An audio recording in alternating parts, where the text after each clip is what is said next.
This story begins shortly before the present in the world of Arl at the magnificent royal castle.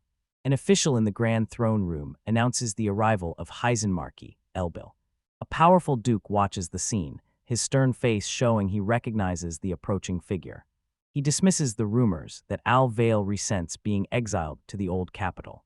He cynically suspects the grudge may really be behind the alleged treason plot. Standing before the throne now, Alval insists he has never held a grudge or thought of rebelling. With a hard glare, he dares the king to put him under surveillance if he remains under suspicion. The king reassures Heisen that he has never doubted his loyalty and is grateful. Alval refuses to believe him, saying the king must already have received a secret report. Glaring at the court, he silently curses the irresponsible nobles for spreading malicious rumors. He looks back sadly on his bond with his twin, which he once believed was unbreakable. Staring at the distant throne, he sees how far he and his brother have drifted. A sharp sound effect marks the end of the tense audience. Alval tells his loyal knight Adamin they are heading back to their domain. Marcus's retinue sets out on their long journey home. Armored soldiers escort a sturdy carriage as it rumbles down a country road. Inside Markwil Vale and his knight Adam sit in quiet contemplation. Alval sighs heavily, wondering how much longer he can carry the title of Grand Duke. A memory from his youth comes back, and he wished he could retire and his brother would forgive him. Adam's voice breaks the silence, calling to his lord in concern. Alval turns to his knight and asks what the matter is. Adamant looks worried and repeats his lord's title. He asks if something is wrong, but I dismiss it as the usual fatigue from the capital. Alval clutches his stomach, complains of hunger, then shifts the question back to his knight. A soldier outside the carriage calls out to ask what happened. Opening the door, Adamin finds a scout kneeling and politely excusing himself. The scout urgently reports spotting a suspicious building that was not there on their previous journey. LVAL and Adamant lean out, their interest piqued by the strange report. Adam asked for a clearer, more concrete description of the building's unfamiliar style. Struggling for words, the scout insists they must see it for themselves. Alval stroked his mustache deeply and pondered the inexplicable puzzle. He is adamant that it has been about 2 months since they left. He doubts it's possible to build a structure that quickly. He dismisses a farmhouse or bandit hideout in such a visible, controlled area. He scoffs at anyone trying to build a farm here without his permission. Adamin agrees, pointing out the area is too dangerous for such a flimsy hut. Intrigued by the noise, Alval decides the strange mystery deserves a closer look. Insisting on seeing it, he overrides strong objections and immediate protests about the danger. Playfully shrugging off his earlier warning about the night, he says they'll only watch from a distance. Alval asked what Adamant would do if he went ahead alone. He gives a direct order to flee immediately if danger arises. Alval's expression hardens as he steels himself to move forward. He gives a firm "let's go" and leads his loyal knight into the unknown. A vast cloud-filled sky fills the panel, creating a moment of suspense. Shock covers Alval's face. A modern Japanese storefront stands in the clearing, completely out of place in their world. Adamant stares and stunned disbelief leave me unable to process the impossible sight. Alval focuses tonight on the building's incredible features. He marvels at the door, a single flawless sheet of glass with a divine quality. He points at a hyper-realistic model of a noodle dish in the window. His eyes fall on the large sign, its script mysterious and beautiful. He hears unfamiliar music and wonders if it's a magical recording from a distant land. The situation feels bizarre to him, and Adamant can only agree. Alval calls out to Adam again, then shifts his attention to something else. The ever-cautious knight warns its lord not to enter the mysterious building. Avalon insists on investigating the situation first. He suddenly sees movement and insists there is someone inside. They notice the man's odd clothing and his firm insistence that he is unarmed. Inside, the man lifts a bowl of noodles to his mouth. Elvil and Adamant watch from outside, completely transfixed as he slurps his meal. They watch mesmerized as the man eats the same dish from the display. Camera focuses on the food model and confirms it is the KK soba. 2 powerful men stand frozen, absorbed by the ordinary scene. The shopkeeper finishes his meal and drinks the last of the soup from the bowl. Both Alvil and Adamin are completely captivated by the sight. Stepping back, Elvil asks whether the man appears dangerous. Adamin does not think so at first glance. Adamant says the man looks shabby and like a commoner. I'll point decisively toward the mysterious shop. He announces he will go in and asks the man what is happening. Adamant tries to protest, but remains wary of the dangers inside. Alvo reveals his true motive. He wants to try the food and assumes Adamant does too. Adam insists on checking for poison first, so Alvo tells him to investigate. Determined, Alvo turns and walks toward the entrance. Reaching out, his hand is about to touch the glass door. A scout suddenly sprints toward the minterer, while Adamant shouts a warning. The scout holds a glowing orb called the Crisis Detection Gift. A diagram shows how the orbs work. Red means danger and blue means safety. A divine being explains that gifts are powers given to humanity to fight demons. Alvo closes his eyes and calmly considers the scout's warning. Holding his orb aloft, it glows a steady, reassuring blue. He calmly tells Adam that everything is all right, which greatly relieves the scout. With the glowing blue orb in hand, Alvo says firmly that the shop is safe. Adam and Chai's lord is behind the scare, but Alvo simply brushes it off. Alvo steps forward and says he'll go in first, ignoring Adam's protest. Adamant immediately orders his men to stay on high alert and prepare to storm the shop. The loyal knight follows his lord into the unfamiliar building. Standing just inside the doorway, they take in their new surroundings. Both men stand frozen as the door closes on its own. They express surprise that an expensive magical device might have been installed just to operate a door. This simple yet advanced technology leaves the Grand Duke and his commander speechless. A small bell on the door rings to announce their arrival. Looking up from his meal, the shopkeeper sees two imposing men at the entrance. Alvo stares intently and asks if he can help them. Startled, the shopkeeper flinches at their sudden, silent arrival. Alvo and Adamant continue watching the young man closely. Alvo narrows his eyes, studying the shopkeeper with an analytical mind. Holding a clipboard, the young man looks at them with a nervous sweat drop. He glances down at the bowl he'd just been eating from. Alvo concludes that the man, despite his unfamiliar features, is a pure-blood human. Noticing they are not just passing by, the shopkeeper asks if they are customers. Mark Wilvey and his knight Adamin stare at something off-panel, completely baffled. Yukito, the young shopkeeper, freezes as a sudden, shocked realization hits him.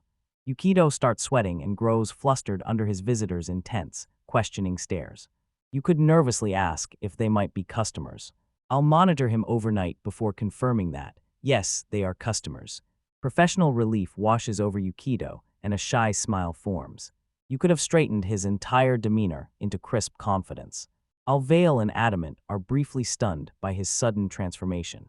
Give a deep, casual bow and welcome them to his shop in the Daitsuji Soba. His menu is currently limited to 2 items, KK and Morisoba. Both nobles were completely lost, and unfamiliar words left them utterly confused. Alvel scrunches his face in thought, a faint blush of confusion on his cheeks. Aloud, he says he can't imagine what a soba shop in the dish soba might be. You can ask everyone if they are familiar with soba. Avail confirms adamantly that they are not. Consider how completely unaware they are of the signature dish from his world. Smiling confidently, he urges them to try it, sure it will be delicious.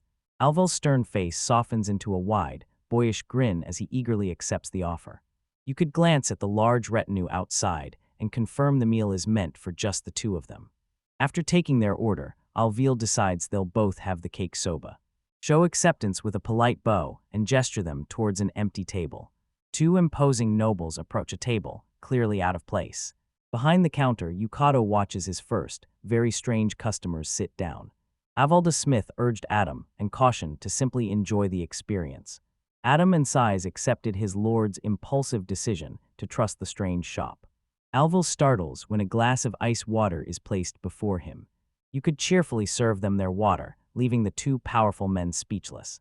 Alvel marvels at the sight of ice cubes floating in the clear water, an incredible luxury. You can happily tell them the water is complimentary and refills are free. The Grand Duke's eyes widen in complete disbelief at this unprecedented extravagance. Alvel struggles to accept that even refills of this precious commodity are free. He quickly tallies the staggering cost of ice, a treasure more valuable than many meals. Serving pure, clear water with ice for free is crazy. As Yukito returns to the kitchen, Alvel keeps staring, captivated by his glass. Alvel can't resist and takes a large gulp of water, much to everyone's alarm. He declares it delicious as Adamant frantically asks what he is doing. Adamant reminds him they need to test for poison, but Alvel is already convinced. Savoring the taste, he calls it superior water, as pure as a winter stream. Adamant is at a loss about how to test it now, but Elvil ignores him. Despite the knight's insistence that it cannot be safe, his protests accomplish nothing. The two men exchange a look, their familiar bickering briefly paused. Yukito returns cheerfully with a tray of her food, cutting their argument short. He sets a steaming bowl of keiki soap on a wooden tray in front of them. Adamant leans over the ball, his face set in an intense, military-like focus. He notices the clear, light brown broth in the tangle of fine grayish noodles. He notices a sprinkle of thinly sliced green vegetables, probably a flavorful garnish. He concludes the dark, paper-thin topping is an edible seaweed. He concludes that despite all its fine details, the dish looks remarkably simple. The two nobles stare at the steaming bowl, its strange, wonderful aroma holding them. Alvel, a connoisseur, recognizes the noodles are not made from wheat, but from an unfamiliar grain. He finds the culinary philosophy foreign. Noodles should be served with sauce, not soup. A royal who has sampled food from many nations cannot identify this dish. Adamant notes there are no utensils and asks Yukito for a fork or spoon. Yukito explains they use disposable chopsticks and asks if his guests can use them. Adamant is completely puzzled by the term and wonders what an ohashi could be. Yukito smoothly pulls one pair of chopsticks from a container to demonstrate. Holding the joined sticks, he shows how to split them before use. Seeing the plain wooden eating utensils leaves the two nobles completely stunned. Yukito explains you eat by pinching food between two separate sticks. They're amazed that something as simple as wooden sticks is used for eating. The Veil recognizes this as proof of an entirely different culture unknown on their continent. He decides the young man is a traveler from a faraway land. When Adamant asks for a fork, Alvel decides to try using the ohashi.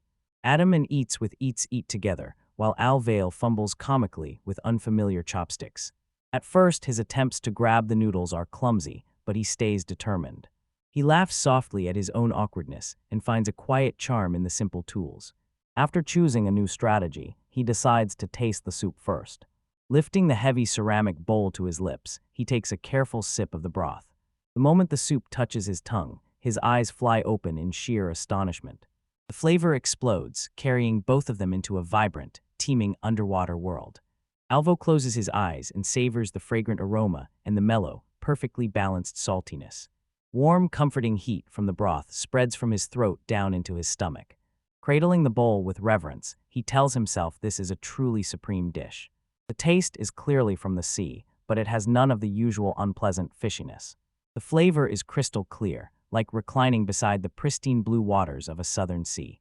Next, he focuses on the thinly sliced green vegetable garnish.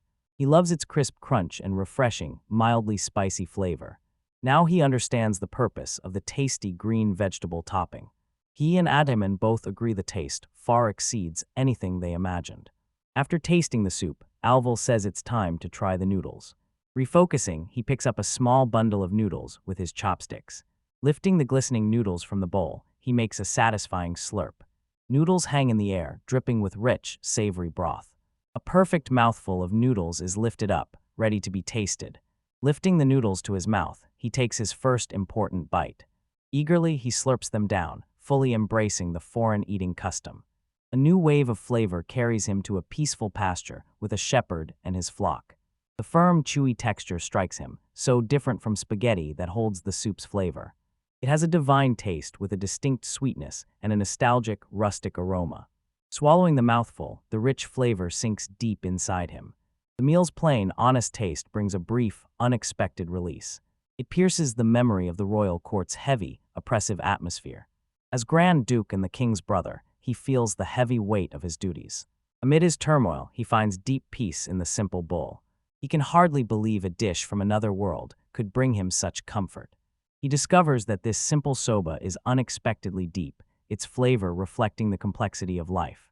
Closing his eyes, he savors the last lingering drops of the exquisite broth. The bowl is completely empty, clear proof he was fully satisfied. Sighing, he sets the bowl down and says it was deeply delicious. They finish their iced water feeling refreshed and fully content with their meal.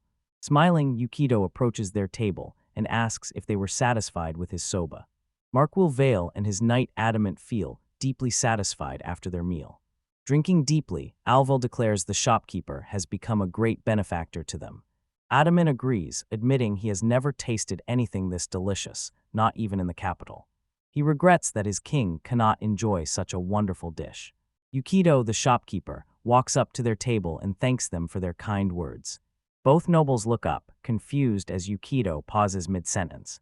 Yukito grins slyly and offers a small shaker while asking about the shichimi tagarashi. People ask what it is. You could have explained that it's a seasoning that transforms the soba. He explains how its spicy kick sharpens and enriches the overall flavor.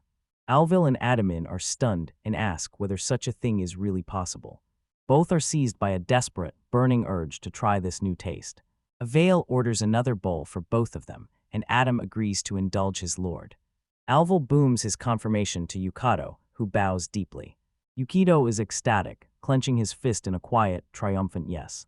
A wave of emotion hits him. He can still pursue his dream of making soba. The scene flashes back to him lying in the snow, thinking it was all over. Despair had gripped him, but then his eyes fell on his precious soba equipment. Once again in this strange new world, he can return to his craft. Renewed passion leads him to embrace his love for Nadai Tsujisoba as it arrives in a new land. The story introduces shopkeeper Hatsushiro Yukito, a former manga artist.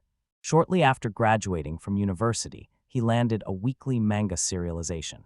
He had to draw 19 pages in just 7 days, plus extra work for the print volumes. Relentless, grueling days of overwork went on without relief. The only place he could escape to was Nadi Sujisoba, a 24-hour standing sober shop. During those hard times, this small pleasure was the only thing he looked forward to. The shop was a major chain, and its soba was his only comfort. The simple, earthy scent and gentle taste of the warm soba brought him comfort. For him and many others, it was a healing place for working adults. The beloved Nadai Tsujisoba was that cherished refuge. After 3 years, his manga series ended, and he stopped being an artist. Starting as a part-time employee at the same soba shop, he began a new life. He decided it was his turn to offer a place of healing to others. With a cheerful wave, he began his new career. Throwing himself into his new craft with desperate intensity, he poured his heart and soul into it. After 3 years of hard work, he earned a full-time position. Eventually, he was promoted to manage a new branch in Suidabashi. The grand opening day brought out-of-season snow. While walking, he saw a young girl nearly slip on the icy pavement. Being from Hokkaido, he knew people in Tokyo were not used to snow. Walking down a quiet street, he heard the rumble of an approaching truck. Tires screeched as the truck lost control on the icy road. Turning around, he looked confused and alarmed by the sudden, deafening noise. Everything blurred as the truck barreled toward him. When his umbrella broke, his last conscious thought was that it was all over. A strange feeling of falling washed over him, and his world turned completely upside down. He sat up with a jolt and realized he felt no pain. Completely bewildered, he tried to make sense of his bizarre situation. He found himself sitting completely alone in a vast, empty expanse of clouds. His hand touched the ethereal surface as he wondered if he was truly standing on top of the clouds. He realized he hadn't been saved, but had actually died. From every angle, this strange place had to be heaven. He remembered the truck and realized he'd died instantly. Slumping to his feet, he lamented that his life was over just as it was beginning. Tears ran down his face as he grieved the future he'd planned with soba. Clenching his fist in frustration, he was convinced the ending was far too cruel. A calm voice behind him said he didn't need to be so pessimistic. Tears of despair and confusion still wet his face as he looked up. He spun around and was surprised to see who was speaking to him. A radiant figure in classical robes introduced himself as a god and greeted Yukito by name. You might have been surprised to see that he looked more like a Greek god than a Japanese one. The god explained that he came from another world, possibly an entirely different universe. Yukito froze when he realized this was another world, a classic isekai scenario. God told him not to overthink it. It was simply reincarnation. He said his world was a fantasy filled with monsters, swords, and magic. God also gave people special abilities called gifts to fight demons. You might still be confused about why a god would want an ordinary person like him. God smiled and said the reason was very simple. Next, he offered Yukito the chance to be reincarnated. Yukito was stunned and asked if something so incredible could really happen. God confidently confirmed it was possible because he was God after all. Your face could light up with excitement and hope at the amazing prospect. However, the god said the reincarnation would take place in his world, not on Earth. Yukito's excitement immediately gave way to shock and utter disbelief. Panicking, he protested that he had no combat skills to survive in a fantasy world. God reassured him that he would not leave him there without help. Leaning in, he offered grant Yukito any gift he wanted as a special bonus. God explained that with the gift's power he could become a hero or even a king. Yukito imagined a life of luxury with no work. He pictured himself building a harem and getting everything he wanted. The god confirmed it was possible because there was no evil demon lord to fight. You could have carefully asked what would happen if he refused the offer. The god said he'd have to wait 100 or 200 years for his next life. Yukito felt dismayed when he learned there was no guarantee he would be reborn as a human. God told him to choose between reincarnating in his world or doing nothing. You could all consider the offer and admit he wanted to do something. The god reassured him that it was fine even if it had nothing to do with fantasy. A new resolve in his eyes made it clear he wanted to make soba. This simple, unexpected request briefly surprised the god. Confusion crossed his face, a single bead of sweat sliding down his brow. Remembering that Yukito worked at soba shop, he asked if that was really what he wanted. Yukito corrected him sharply, shouting that it was not just any soba shop. He insisted with burning certainty that it had to be Nadai Tsujisoba. God mulled it over, repeating the name Tsujisoba to himself. He asked Yukito to tell him every detail so he could create the perfect gift. Blushing with excitement, Yukito eagerly agreed to explain what Nadai Tsujisoba was. Passionately, he described every detail of his beloved restaurant to the listening god. God listened closely, taking in every crucial detail needed for the gift. The god snapped his fingers and announced that the gift was ready. Yukito was the first person ever to ask for a soba shop in his world, he remarked. Yukito, with a serious expression, asked for final confirmation that his dream was really possible. Smiling mysteriously, the god says the full details of the soba shop are a playful secret. God says leveling up is necessary, so Yukito panics about fighting monsters. Relieved, Yukito hears that God has made it possible to level up without combat. The god tells Yukito he can learn all the details by saying status open in the new world. The god announces that it is time to send Yuki on his way and asks if he is ready. You could see him nervously admit he is not ready at all, but he knows he has no choice. The god answers with a knowing smile and a quiet well then. The god makes a grand gesture, sends him off, and bids farewell to the child of Earth. A brilliant light engulfs Yukito's body as the god wishes him well in Arl. God closes his eyes and offers a final silent prayer for the boy's journey. He hopes this child from Earth will bring a fresh wind to our world. A moment passes as the scene moves from the divine realm back to the world of Aro. The scene shifts back to the present, outside the mysterious Nadetsujisoba shop.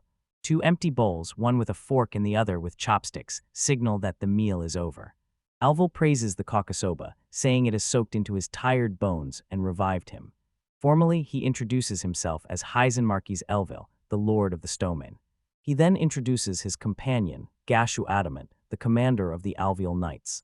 Yukito smiles, aware he stands among very important, high-ranking nobles. Inside, he quietly celebrates, as his soba wins over even the gourmands of this other world. Yukito bows politely and introduces himself as manager Hatsushiro Yukito. He finishes by saying his name with a bright, confident smile, Yukito Hatsushiro. Tension replaces the pleasant atmosphere as Elvale and Adamin watch him more closely. Alval becomes serious and asks Yukito if he has a family name. Confused, Yukito replies that having a family name is common back home. Alval points out that this is exactly what's strange, leaving Yukito confused. The Marquis leans in and says he must ask the young manager a few questions. He asked Yukito outright why he chose such a remote location for his shop. He questions how the shop was built here because he never gave permission for its construction. The shop seemed to appear out of thin air one day, he notes. You could suddenly realize that these powerful men are deeply suspicious of him. I'll ask anyway if he can't answer, but Yukito begins to respond, saying no. Firmly, Yukito closes his eyes and agrees to tell them everything. His story doesn't begin in this world, but on a distant planet called Earth. After his death, he describes meeting a god in a place that felt like heaven. He says he was a human from Earth who died in a tragic accident. The god then granted him a special, powerful ability. With that gift, he was transported from one reality to another. Suddenly, he stood alone on a dusty road in a vast, empty wilderness. Dazed and confused, he looked around and wondered whether this was the other world. Then he remembered God's last instruction to say the words "status open." He took a deep breath, clenched his fists, and shouted the command into the air. A translucent screen appeared in front of him, showing his stats and his new gift. Touching the gift's name on the screen would reveal more details. Staring at the interface, he was completely baffled by the game-like system. He tapped the screen and complained that the god could have picked a more atmospheric name. Those details showed he could summon the Nadite Sugasoba shop at will. It would be an exact replica of the Switabashi branch he was supposed to manage. Tears came to his eyes when he realized God had also given him a home and endless provision. Alone in the vast wilderness, he contemplated his new reality and the incredible gift he carried. With no one nearby, he decided to try out his new ability. He took a deep breath, steeled himself, and prepared to summon his dream. He shouted at the top of his lungs, "Nade Tsujusoba, Isekai branch." A bright flash revealed the familiar building, taking shape before him. Air itself crackled with the force of its sudden, impossible creation. Before him stood the finished shop, leaving him speechless with joy and wonder. Amazed, he realized this really is the Switabashi branch right here. He ends the story by explaining that he has only just arrived in this world. He says that is all as he finishes his tale. A veil and adamant remain silent. Alvel says he always suspected Yukito wasn't an ordinary person. You could tell they look up in surprise, wondering what the marquis could mean. Alvel leans in and gives the local term for such beings, strangers. A single revelation changes everything for the young shopkeeper. You might say the unfamiliar word over and over while trying to understand its meaning, which can sound strange. Alvel says that although rare, strangers have appeared in Arl several times. The last one he revealed was a boy from Kenya nearly 30 years ago. Now clarify that he is also from Earth, specifically from the country of Japan. The Marquis has never heard of Nihon and doubts that any records of it exist. You all feel a pang of disappointment when you realize no other Japanese person has been here. Then a sudden realization hits him. Wait a minute. He knows he will be the pioneer who introduces the wonders of sobriety to this land. Celebrating, he is brought back to reality when the Marquis calls his name. Alvel formally invites Yukito to relocate his shop to the city of Alvel. He explains that Elvo was once the capital and is now the kingdom's second largest city. With its large population, he is sure many customers will come to eat his soba. He asks Yukito to put his shop under his protection, and Yukito is thrilled by the offer. He imagines all the tired city residents he could serve with his comforting soba. Although he agrees a big city is great, he wants to know what patronage really means. Alvel says strangers are anomalies who need protection from people with bad intentions. Powerful, greedy people covet the knowledge and technology in their gifts. You could begin the tests by saying his gift is just a sober shop, nothing more. Alvel counters that a shop with infinite food is an unheard-of, threatening power. An army that can move without needing food gains a terrifying military advantage. Left unprotected, he would be an easy target for aggressive nations like the Weinheim Empire. Yukito finally realizes the danger. That's why I need your protection. Alvel says a noble's duty is to protect strangers who bring innovation into the kingdom. He grants a place under his protection in the city of Alvale in exchange for taxes. He asked whether Yukito really believes the people of Alvel would not come to eat his sober. The great Marquis then bows his head and pleads with a young shopkeeper. Adamin is stunned, crying out at his lord's unexpected act of humility. The powerful noble stays bowed, his request weighing on the quiet shop. Yukito is stunned to see this powerful man bow his head to protect him. He realizes Alvel isn't a bad person, but a genuinely good man. Determination reddens his face, and he knows he must accept this heartfelt plea. Bowing deeply, he formally accepts the offer and entrusts himself to the Marquis. Alvel and Adamin are clearly relieved and pleased that he accepted their offer. Yukito raises a hand and says he has just one request. The Marquis and his knight watch, wondering what his condition might be. After finalizing the deal, they set out to start a new life. Laughter breaks out among the three men as the tension fades and Elval asks about the condition. Yukito's requirement is simple. Yukito wants a prime location for his new shop. The carriage rides through the night as Marquis Avea proudly displays his domain. Yukito, face flushed with wonder, exclaims that the city of Alville is enormous. He looks at the medieval streets, noting the lack of electricity and their immense scale. Framed by the full moon, a magnificent castle rises, leaving Yukito in awe. The veil shows this is his home. You could tell likens it to go to Germany's new Schwanstein Castle. A maiden in a traditional uniform bows deeply and respectfully to them, guiding Yukito into a guest room so lavish it looks fit for royalty. Alva wishes Yukito a good night and suggests meeting again in the morning. The sun climbs above the horizon, sending its first light and marking the start of a new day. A simple breakfast is laid out: hard bread, a salad, and a boiled egg. At breakfast, Elval asks Yukito if he slept well, and Yukito thanks him. You might find the bread hard and dry, and the salad seasoned only with salt. The meal convinces him this is a typical breakfast in this world. Alvil announces he has set aside a plot of land for Yukito's shop. Surprised, Yukito asked for confirmation, and Elvale affirmed the land as his. A massive stone wall rises before them, leaving Yukito and his companions speechless. Blushing with excitement, Yukito asks if this really is the right spot. Avil says the other side of the wall is the castle garden and asks for his opinion. You might worry about security, but Alva laughs and assures him it's not a problem. The Marquis says it's the perfect spot, convenient for him and the public. Yukito pauses, then says he has one condition before he can agree. He asks to serve not only the castle's residents, but also ordinary people. He passionately explains his dream for everyone to enjoy his sobriety. Not aiming to be a private chef, he wants to share his food with everyone. Alvel solemnly agrees to give Yukito full control over his shop's policies. Grateful for the kindness, Yukito thanks the Marcus sincerely. Alvo grins and eagerly tells him to summon his soba shape immediately. Now you can all focus on preparing to unleash his powerful, unique gift. Shouting the command, he summons his otherworldly soba shop. Nadia Tsujisoba's modern storefront fits perfectly within the castle wall. Alveli Rupp laughs, amazed to see the shot pierce the stone. You could also smile, thinking it's the gloriously mismatched sight he had imagined. Two knights are startled when the building appears suddenly and wonder what it is. A veil suggests they all eat a bowl of soba before returning to the castle. You can all agree to say he already had his own breakfast earlier. The Marquis admits he ate lightly on purpose, saving room for soba. Invite them to try the new menu and surprise Alvel with the update.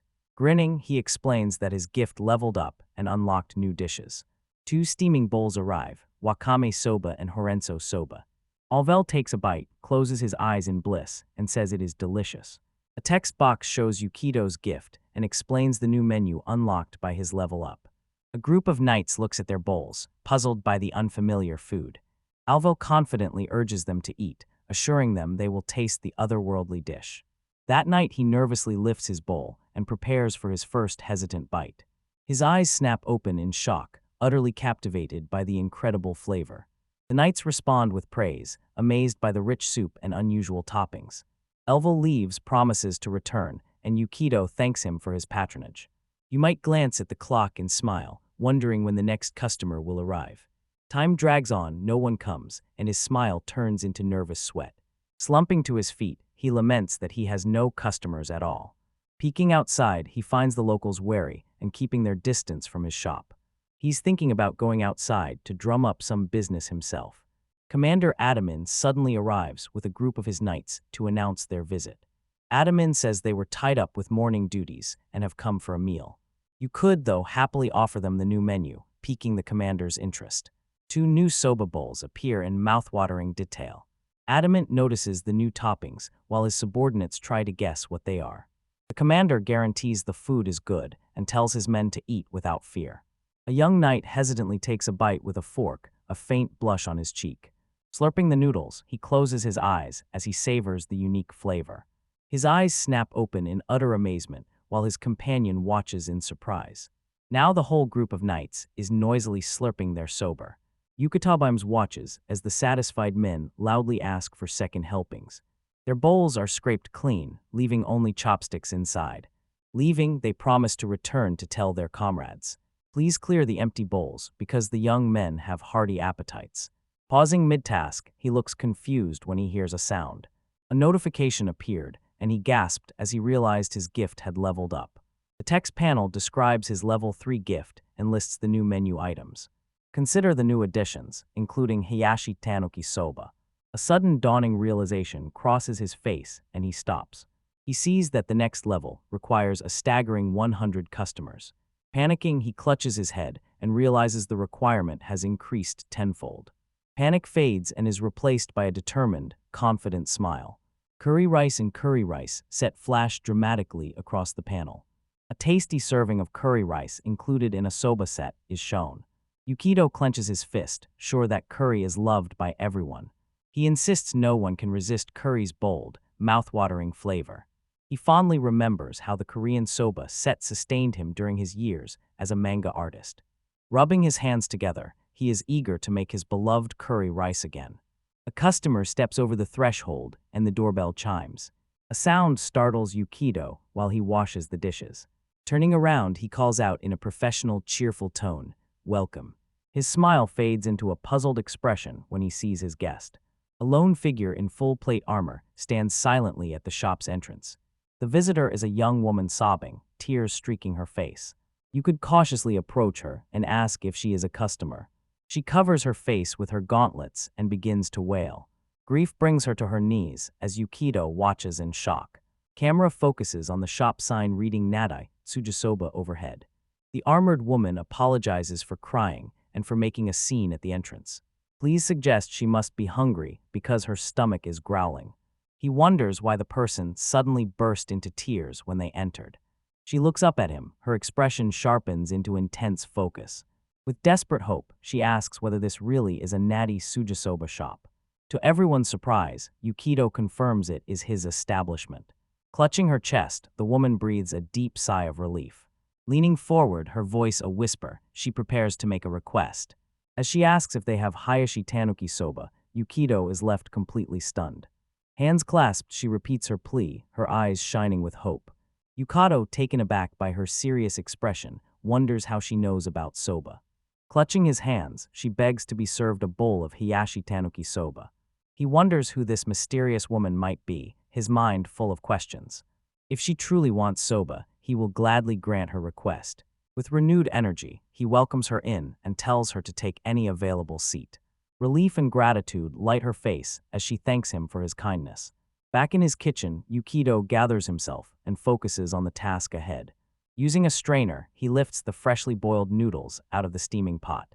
A mound of fine grayish noodles glistens as he drains the hot water. He rinses them quickly under cold water to give them a perfectly firm texture. Glancing at the waiting bowls, he prepares to assemble the final dish. With practiced hands, he gently lifts the noodles into a serving bowl. He pours the cold, shimmering, plain broth over the bed of noodles. His station features a variety of toppings, including chopped green onions and wakame. Next, he focuses on the crispy golden tempura bits. He carefully spoons a generous scoop of the crunchy topping. He finishes by adding a generous handful of crispy tempura bits. Here is the finished Hayashi Tanuki Soba, a perfect and inviting meal. Smiling warmly, he tells her to enjoy it, and she thanks him. He studies her with a curious, observant eye. She presses her gloved hands together in a sincere prayer gesture. Yukito watches, clearly surprised by her traditional Japanese etiquette. Smiling peacefully, she gives thanks for the meal and says itadakimasu. This is the Japanese way to show deep gratitude before a meal. He wonders who this mysterious woman might be. The shopkeeper is left completely speechless and bewildered by her actions. A flashback introduces Lucia Selin, formerly a French woman. She loved Japanese anime from a young age. Often, she visited bookstores and immersed herself in manga. After high school, she moved to Tokyo to study art and become a manga artist. While studying at university, she steadily improved her artistic skills. Watching her favorite anime, she noticed isekai stories becoming more popular. Curious, she searched online for other stories. She found Japan's biggest web novel site, a treasure trove of stories. Intrigued by the wide selection available to her, she began to read. Hours slipped away as she became completely absorbed in the stories. Cicadas signaled the start of Japan's hot summer. Japanese food also became a favorite of hers, especially a soba shop near her university. One day she was served a bowl of their signature hayashi tanuki soba. Chilled noodles with tempura bits looked very refreshing. Discovering the unique dashi broth culture was a wonderful surprise and very different from French cuisine. Eating this chilled soba on a sweltering summer day was a real blessing. The rich flavor flooded her senses with pure joy. She finished every bite and felt completely satisfied by the wonderful meal. One taste of the hayashi tanuki soba knocked her out completely.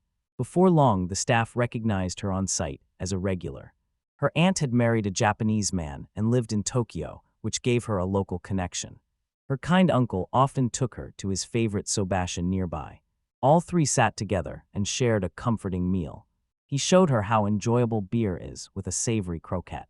Watching him eat, she saw he was content. Then he took a long, satisfying gulp of his cold beer. He always said how good it was, and she smiled at his simple joy. Harriet would remind Lucia's uncle that she was still too young to drink beer. She vowed to join them for a drink when she turned 20. The cozy, tavern-like atmosphere made a very good impression on her. To her, those simple, happy days seemed like they would last forever. During summer break, hijackers seized the airport shuttle she was riding. Amid the chaos, a gunfight broke out between terrorists and police. The terrorist was shot while firing his weapon at her. A muzzle flash caught her eye, and her final thought faded into silence. Later, she learned she had died instantly. Gasping, she walks with her eyes still wide with shock. Awakening in what felt like heaven, she met a god from another world. The god welcomed her into his world of swords and magic, Arl. Lucia Selen was her name, and this marked the start of her new life. No sense of death reached her, but the reality remained sad. Even sadder, she never had a chance to say goodbye to her family. Suddenly, an electrifying realization hit her.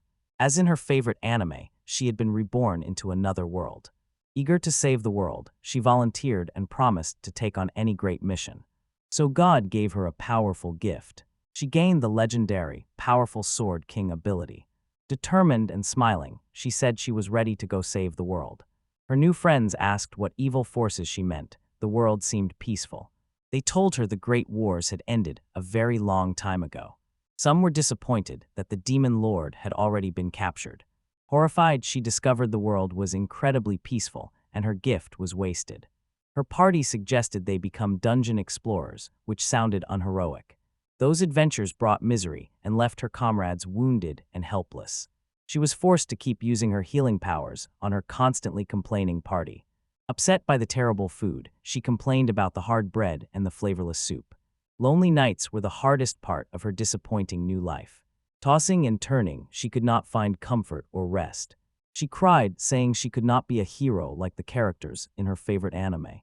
In a whisper, she named her mother, her father, and everyone she missed. Desperate to return to Earth, she wanted to eat her favorite soba. A craving for soba took over her thoughts. Then she spotted the Nadai Tsujisoba standing proudly in the castle wall. It felt like she was hallucinating after thinking about Earth so much. Noticing the shopkeeper looked Japanese, she wondered how he had gotten here.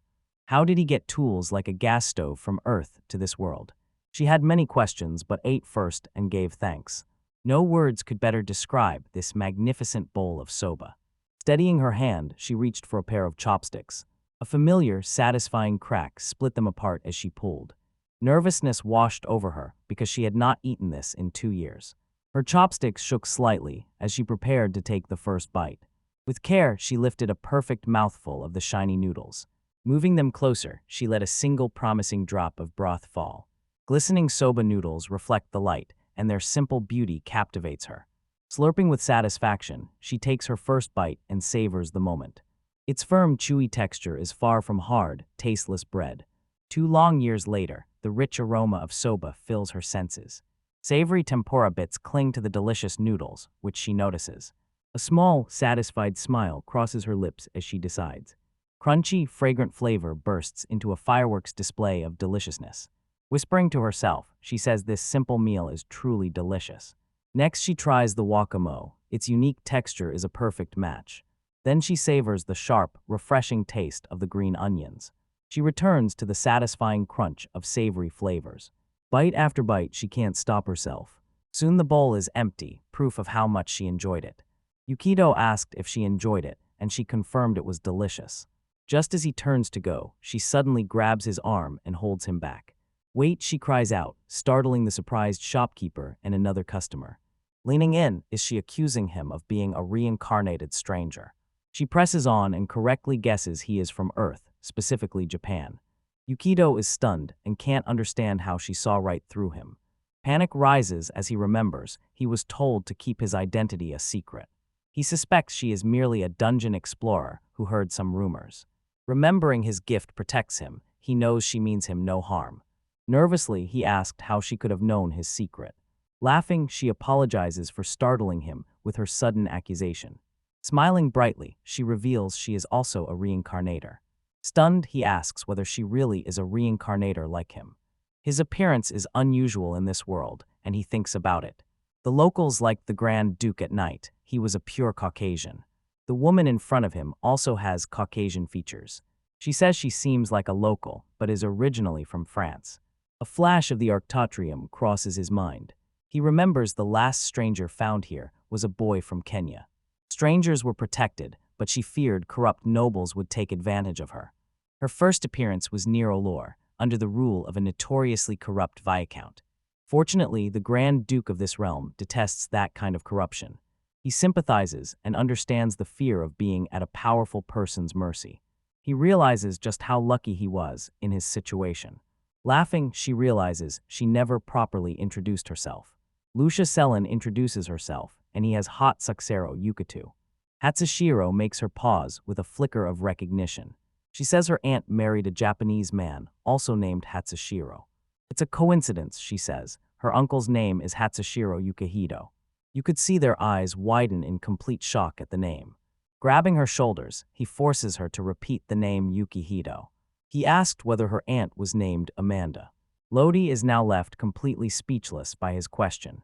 He reveals his older brother is also named Hatsushiro Yukihito. He says the man she is talking about is his only brother. Stunned, she remembers that his brother married a French woman named Amanda. He remembers her maiden name, Montru, and pictures their wedding photo. She confirms that her aunt's maiden name was Amanda Montru. He looks up at the heavens, wondering what the god was thinking. They discovered they had both been in Tokyo but had never met. He was always so busy with his manga work that he couldn't visit his family. Sadly, she realizes he must have died before she came to Japan. She knew his brother was a manga artist but had never met him. A sudden, shocking realization hits her. Calling him a god, she reveals she owns all his manga. The abrupt end of his series with no sequel left her devastated. Inspired by his work, she moved to Japan to become an artist. Her dream ended when she was killed in a hijacking. Reincarnated with the sword King Gift, she hoped to become a hero. After 2 years of struggle, she doesn't want to fight anymore. You might place a gentle, reassuring hand on her shoulder. He tells her she's done well surviving on her own for so long. This world was nothing like the fantasy she had imagined. Alone with a useless daily gift, she has lived a painful life. She admits she can't go on any longer. She's tired of seeing friends get hurt and of living in fear of death. Yukito understands, but the gift she chose makes her feel trapped. Her exhausted eyes reflect his own past burnout. He then decides that if anything can save her, it is soba. He reminds her she went to art school to learn painting. He tells her she can draw well without a special gift. She argues a person should not be defined solely by their gift. She feels she can't match people with artistic talent. A solution is offered to her. She can come and work with him. Knowing she loves soba makes her the perfect candidate. He says she should work here since he needs help anyway. She loves soba and can defend the shop and her niece. Soba is a new genre here and a unique opportunity, he explains. This gives her a chance to leave adventuring and work with him. Quietly, she whispers the words to herself while considering the offer to work together. She'd like to accept, but worries she doesn't have enough experience. He reassures her that he was a manager and can teach her. He jokes that he died on his first day at work too. She looks at him as a strange bond forms between them over their shared fates. This feels like a serious job interview, he muses. He offers a salary, meals, and a place to stay upstairs. He asks again if she will work with him at the shop. She looks up at him, her face flushed and her eyes shining. Bowing deeply, she places herself in his care.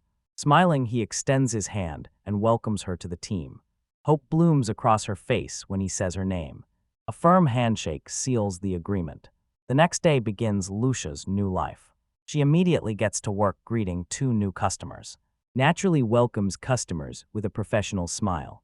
Currently, she works in payments because cooking is complex. You could have watched a thoughtful, satisfied smile appear on his face. With grace, Lucia takes an order from a table of blushing, adoring men. She tends another table of equally smitten knights. Their face flushes with admiration. You can see the clientele is all male, reflecting the strong influence of Lucia. With so many new customers, he can certainly level up now. A level up notification appears. His reward now includes tasty curry rice. Inside the castle, 2 nobles talked about the odd new diner built into the wall. Lord Lilycone eagerly invites his stern companion, Scent, to join him for a meal. Scent flatly refuses the invitation, saying he isn't interested in such things. Lucia stares at a steaming plate of curry rice, deeply moved. Tears stream down her face as she whispers the name curry rice, her voice trembling. You could tell she was crying from shock, but she explains it is the ultimate way to eat rice. Smiling, he remembers it's been far too long since she last ate white rice. He says the soba shop's curry contains dashi, so it pairs perfectly. Lucio is confident the shop will prosper, and you agree, feeling her enthusiastic support. He declares his big ambition to make this modest shop beloved across the city. The scene moves to the office of the Alvel Knights commander. Adamin was informed he is being assigned to guard the stranger Hatsushiro. The knight Scent is stunned, insisting it cannot possibly be him. Markwil V watches with a stern, unyielding expression, his decision final. Scent remains flustered and cannot make sense of the surprising, unusual command. Calm and adamant, he insists that Scent will take the mission. Scent insists he should do it before anyone else. He objects that such menial work is beneath a knight like himself. Reflecting on his idleness, he realizes he has nothing important to do. Scent Lilycone is a knight born to commoners, a rare and respected position. Raised on a poor farm, he used his talent for combat to become a soldier. On patrol, he discovered and defeated a group of bandits on his own. His heroism earned him the name Lilycone and a minor noble title. Rising through the ranks, he became admired by ordinary soldiers. Even noble-born knights respected him. As a high-ranking knight, his pay rose while his duties disappeared. His promotion left him feeling a deep, frustrating boredom. Languishing by the castle wall, he is overcome by a deep sense of ennui. His motivation is slipping, and he longs for the honest work of a farmer. Idleness has become painful, and he is desperate to find work. A fellow knight finds him and tells him that Commander Adamin is summoning him. Scent is surprised and wonders why the commander is looking for him. At the door, he worries that his recent dissatisfaction has been noticed. Announcing his presence, he hears a voice inside telling him to enter. He steps into the office, bows formally, and apologizes for his humble intrusion. His eyes snap open in disbelief at the sight before him. Sitting at the desk is not just the commander, but Grand Duke Heisen himself. Overcome, he drops to one knee and addresses the Grand Duke with reverence. Oval tells him to relax, but he stammers an apology for his low rank. Adam and Good naturally tell him to relax, so he doesn't make the Duke seem intimidating. Scent looks up, still unsure what to do in the presence of such high nobility. I made subtle gestures for him to take a seat, but he insisted on standing. Alvel insists, explaining that their conversation will be too long for him to stand. Reluctantly, Scent takes a seat, excusing himself. Elvil apologizes for the lack of notice, which prompts flustered surprise. Scent pleads with the Duke, the kingdom's highest noble, not to bow to him. Adamin says what follows is a secret shared only between him and the Duke. Elvil asks Sen if he remembers the order to protect the shopkeeper Yukito Hatsushiro. Scent remembers a strange shop and its owner who had a mysterious summoning gift. He can't understand why the Duke would personally protect a commoner. Scent tells his superiors he has never been inside the shop. Alvil, a guest, asks how he could have missed tasting the delicious food. Scent says he eats in the dormitory, and that's enough. Alvil's size and expression showed pure exasperation at the flimsy excuse. Scent asks if he did something wrong, but Alvil says that is not the issue. Waving it off, he says the important thing is what comes next. Alval reveals the great secret. Hatsushiro is a stranger who has just arrived in this world. Sent jumps to his feet in shock, asking whether this is really true. Some strangers are rare innovators who have used their knowledge to advance their world. Now he understands why the Duke would personally protect someone so valuable. He still wonders why they are sharing this great secret with him. Adamant calls his name, looking serious as he gets ready to give the order. He repeats the order that Send will take on the mission to guard Hatsushiro. Send's face is a mask of raw shock at the overwhelming weight of responsibility. Under the city's open sky, he absorbs the weight of this revelation. Steeling himself, he lets out a grim sound as he accepts his new role. Beginning his watch, he stands guard outside the Nadai Sujisoba shop. Looking at the food model, he finds the idea of noodles and soup odd. He remembers Al Vale saying he would be glad to have this mission. His two superiors had called the soba an exquisite, unmatched dish. Still skeptical, he has never tried noodle dishes before coming to the city. A familiar voice calls his name, jolting him from his thoughts. His old comrade Orman invites him in to eat soba. He fondly remembers when Orman called him Sensan before his promotion. Using the formal honorific Sama now feels like a great distance between them. Orman Patsy's stomach tightens as he heads inside, leaving a hesitant Scent behind. After a brief hesitation, Scent steels himself and finally tries the food. Rushing to the door, he decides to enter the shop too. Inside, the new waitress Lucia greets him cheerfully. Surprised to see a woman working, he wonders who she might be. He remembers that the owner Hatsushiro ran the shop alone. Confused by her sudden presence, he asked the young woman who she was. Cheerfully, she introduces herself as a new employee and explains who the managers inside are.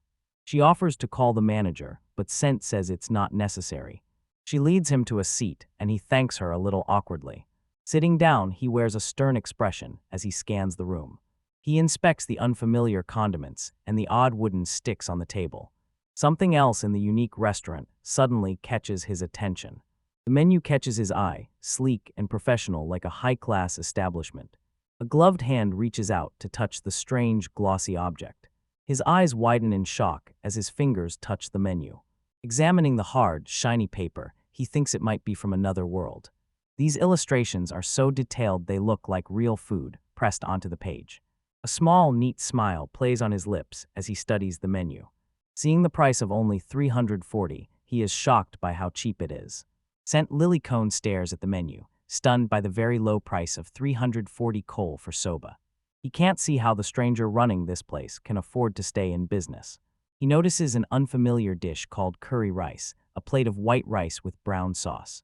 Because it's a cool day, he decides to pass on the cold and stay sober, finding the idea strange. He studies the menu with a thoughtful, skeptical look. His eyes lock on an item labeled Horenzo soba.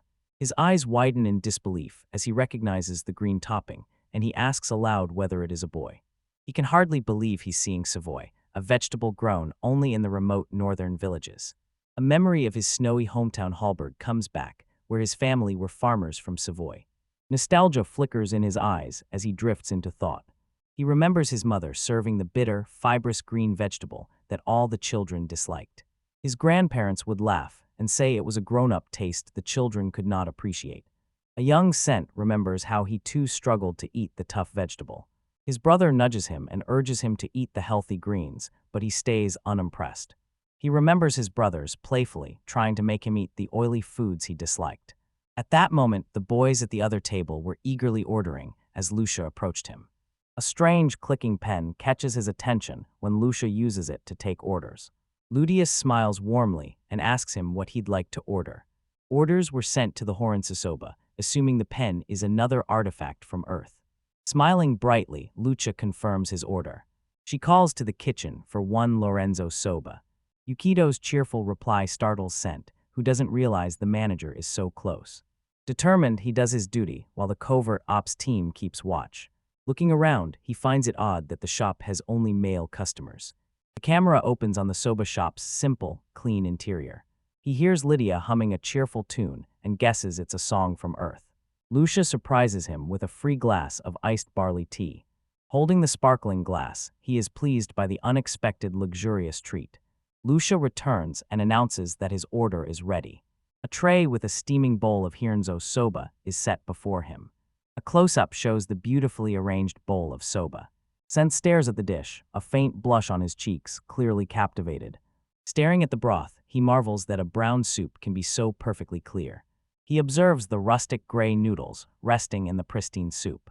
Watching the rising steam, he sees boiling bubbles skirt a paper-thin garnish dancing in it. He inhales the rich aroma and closes his eyes in appreciation. He's sure this is the delicious soba his superiors raved about. He looks for a fork or spoon, thinking the waitress may have forgotten to bring one. At a nearby table, a young boy deliberately breaks a pair of wooden chopsticks. Proudly, the boy lifts the split chopsticks to show how to use them. Sent is stunned by this strange, unfamiliar eating utensil. A young boy slurps his noodles loudly and happily. Sent feels uneasy and realizes this must be the proper way to eat here. Deciding to follow the shop's custom, he eats with the odd wooden sticks. Fumbling awkwardly with the chopsticks, he tries to separate them himself. He begins by carefully tasting the soup. Raising the bowl to his lips, he takes a small sip. This delicious flavor makes an immediate, powerful impression. The gentle broth is unlike any meat or vegetable stock, and he finds it incredibly tasty. Turning to the noodles, he lifts a few strands. He lifts the noodles to his mouth and slurps. The chewy texture and rich rustic aroma transport him.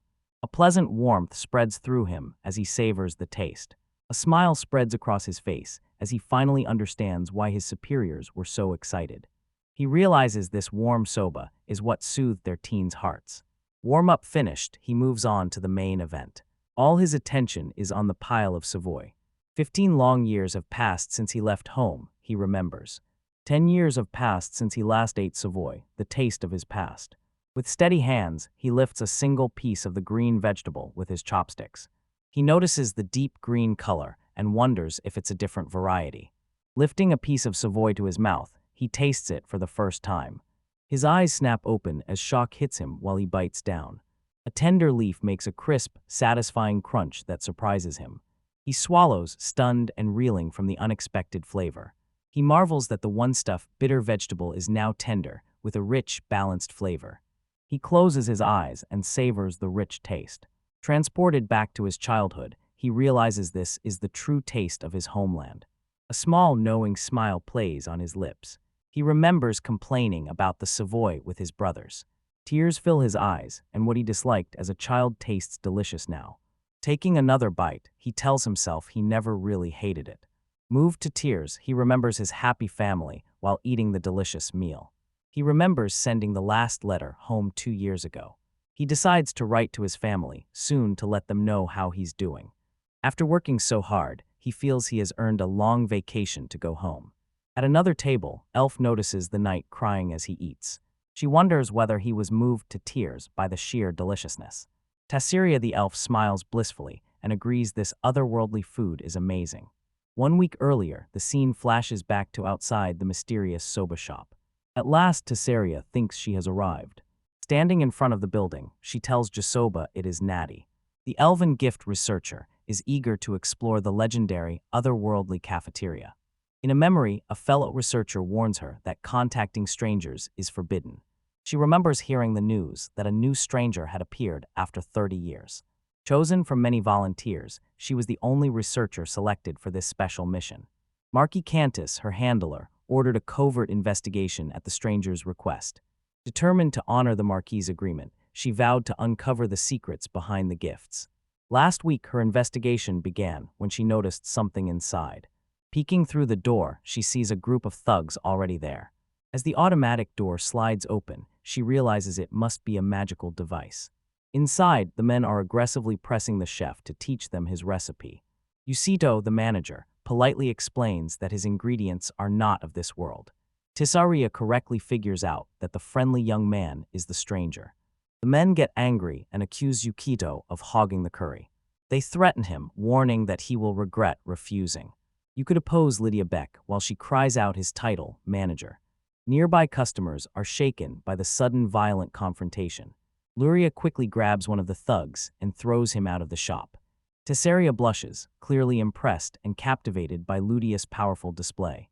Yukito and Lucia look completely shocked and dismayed. A mercenary is flung out of the shop with great force. Taceria watches another thug attempt to steal a plate of curry. The thief smirks, sure he can copy the curry himself. The curry-onus plate suddenly disappears into thin air. Taceria marvels at the magic that ejects troublemakers and makes food disappear. Clenching her fists, she is determined to investigate the mystery properly. Taceria steps into the soba shab with a hint of nervousness. Lucia smiles brightly and warmly welcomes her inside. She gestures to the chairs and invites the elven researcher to sit wherever she likes. Taceria blushes as she scans the sleek, unfamiliar menu. Inside, the place is spotless, unlike any grimy tavern she has ever seen. Surprised, her eyes widen at the menu details. The sheer number of illustrated options leaves her completely amazed. She orders the cake soba, the dish the mercenaries wanted. A steaming, fragrant bowl of kaksoba sits before her. A tentative first slurp lets her taste the otherworldly noodles. You can see delighted surprise on her face. She keeps eating, fully absorbed in the incredible flavor. A single tear slips down her cheek as she whispers that it's delicious. This simple dish is far better than what the capital's finest restaurants serve. Now she realizes the food from this other world is truly amazing. Her gift, a perfect memory, kicks in and records every detail. She tells herself she has fully mastered kaksoba. Her gift is rare for an elf because it is not magical. Taceria is a researcher from the Ibaraki forest. In the eastern cathedral kingdom, she lives in a vast woodland. Most elves are reclusive, but Taceria was always different. In her youth, she eagerly asked a traveling merchant about his books. He observed the world was full of people from many backgrounds and countless gifts. The merchant noticed she was unusually curious for an elf. There was no reason to stay, drawn to lands place rich in magic. Reading by lantern light, she was aware of her livestream. She aimed to study every gift and store them in her flawless memory. To pursue this ambition, she left the forest to gain real-world experience. She became a dungeon explorer and entered dark, dangerous caves. Introduced as a skilled elf, she was adept with a bow and a short sword. The influential market Kana recognized her potential and recommended her. Seeing this as her big chance, she accepted it eagerly. Proving her worth would open a new path for her. While on the expedition, their party was attacked by a giant serpent. The monster struck down Marquis Cantas, leaving him gravely wounded. Panic spread among the others. No mage could cure a poison that strong. Taceria announced she had the specific antidote. Carefully, she gave the life-saving potion to the fallen Marquis. After saving his life, the party waited for him to recover. Grateful, Marquis Cantas offered to reward her in any way he could. Shyly, she admitted that her true wish was to study gifts. She was appointed director of a new research institute. In her new office, she set up her next stream to study a stranger's gift. Bursting into the room, she shouted to her colleagues that something major had happened. Another researcher reported a stranger had appeared in Elville. Sarah knew with absolute certainty that her chance had come again. After finishing another shift, Yukito and Lucio celebrate a busy day. Yukito stops abruptly, surprise on his face. He says the shop has leveled up and unlocked new menu items for them. A faint blush spreads across his face as he thinks about the new culinary possibilities. Now we see the castle battlements. The next morning, a cheerful Taceria comes for another meal. Lydia greets her warmly and thanks her for being a regular customer. Taceria swoons at Ludius's smile amid the shop's wonderful aroma. About to order, her eyes land on something new on the menu. This dish is called Tempura soba. Stunned, she inspects the ingredients of the mysterious new dish. Noticing the new item, Ludi approaches. Proudly, she confirms that tempura soba is their newest menu item. Taceria's face brightens as she eagerly orders the tempura soba. Lucia calls the order to Yukito, and he cheerfully gets to work. Tempura soba echoes through the elf's mind. Barely able to contain her excitement, her mind races with questions. A quick gulp of water steadies her racing heart. Smiling to herself, she tries to compose an academic demeanor. Keen ears catch a curious sound from the kitchen. The unmistakable sizzle of something frying reaches her. Her face tightens into a look of intrigue and anticipation. Rising from her seat, she pretends she needs to leave. She says she's just going to the restroom. Peeking from the doorway, she looks into the kitchen where Yukito is cooking. She watches his unfamiliar cooking technique with wide eyes. Glancing at the restroom sign, she continues her secret watch. It becomes clear he is deep frying the ingredients in a large pan of oil. Cooking oil is extremely expensive, and she knows it. Ordinary people are forced to use cheap, smelly animal lard instead. The memory of Lord's strong, unpleasant smell makes her recoil. This shop smells wonderful, showing that all its ingredients come from Earth. At a banquet, she remembers eating a greasy, unpleasant fried dish. She is certain Yukito's cooking will be delicious. Back at her seat, she is overcome with excitement for the meal. Lucio arrives with her order, smiling brightly. Presenting the tempura soba, a magnificent, fragrant dish. Taceria completely gaffes, with all of the meal in front of her. A majestic golden-brown tempura disc rests on the noodles, and she admires it. Full of anticipation, she swallows, her mouth already watering. Purposefully, she picks up her wooden chopsticks. Lifting the piece, she finds it lighter than she expected. She thinks the main ingredient is sweet pecorosonians. She also notices the red body of a prawn locals call ebi. She figures out the cooking process as battering and frying in hot oil. Normally she samples the soup first, but today she can't wait. Taking a huge bite, her face contorts in pure ecstasy. She takes a big, satisfying bite, her mouth full of the golden fried delicacy. The irresistible texture feels to her like a cookie from another world that lasted a whole week. Surprised, she finds the pecoro's onions sweet rather than spicy like the ones she knows. A close-up shows the plump, juicy shrimp tucked deep inside the crispy batter. She smiles contentedly, noting the shrimp is a perfect complement and the oil is light. One sip of the dashi broth resets her palate for the next delicious bite. Adding a dash of shichimi togarashi, she is confident it will be a perfect match. The explosive flavor overwhelms her, and she feels like a flock of birds taking off. In what feels like an instant, the entire bowl is empty. Deeply satisfied, she knows she will never forget how this meal moved her. An indulgent, slightly embarrassing thought begins to form in her mind. She is curious what would happen if she ate this magnificent dish with curry rice. Serving tempura soba with curry rice feels almost overwhelming. Even with a full stomach, her curiosity is insatiable. Calling out to Lucia, she orders another tempura soba in a plate of curry rice. Lucia relays the huge order to Yukito, who gives a warm, cheerful confirmation. Having eaten soba all day, Taceria knows today's lunch will be extraordinary. Vowing to return at night, she says intellectual work requires binge eating. At lunch, the rush becomes chaotic as customers call for Lucia from every direction. In the kitchen, Yukito calls out completed orders to the bustling dining room. Flustered but efficient, Lucia calls the manager to place another complex order. You could cheerfully accept that the shop is doing such brisk business. Lucia smiles because she is happy for the customers, but they are reaching their limit. She thinks it's about time they got some more help. The text box explains the gift's level-up system and the addition of beer. You could feel it in his room, realizing his gifts level must have increased. Seeing the next new menu item is beer leaves him shocked and excited. He remembers the sweet Obashi branch he ran in his past life also sold beer. A few days earlier, he decided to check out the local drinking culture first. He and Lucia go to a local tavern after it closes to carry out their investigation. A server sets a large, rustic wooden mug of local ale on the table. Yukito lifts the mug to his lips, ready to quench his thirst after a long day. He swallows hard while Lucia watches with a knowing, amused expression. Recoiling in disgust, he thinks the ale is absolutely awful. Lucia agrees with his assessment and says it is always lukewarm, sour, and contains dregs. Alcohol in this world is still underdeveloped, she explains, even the noble's wine.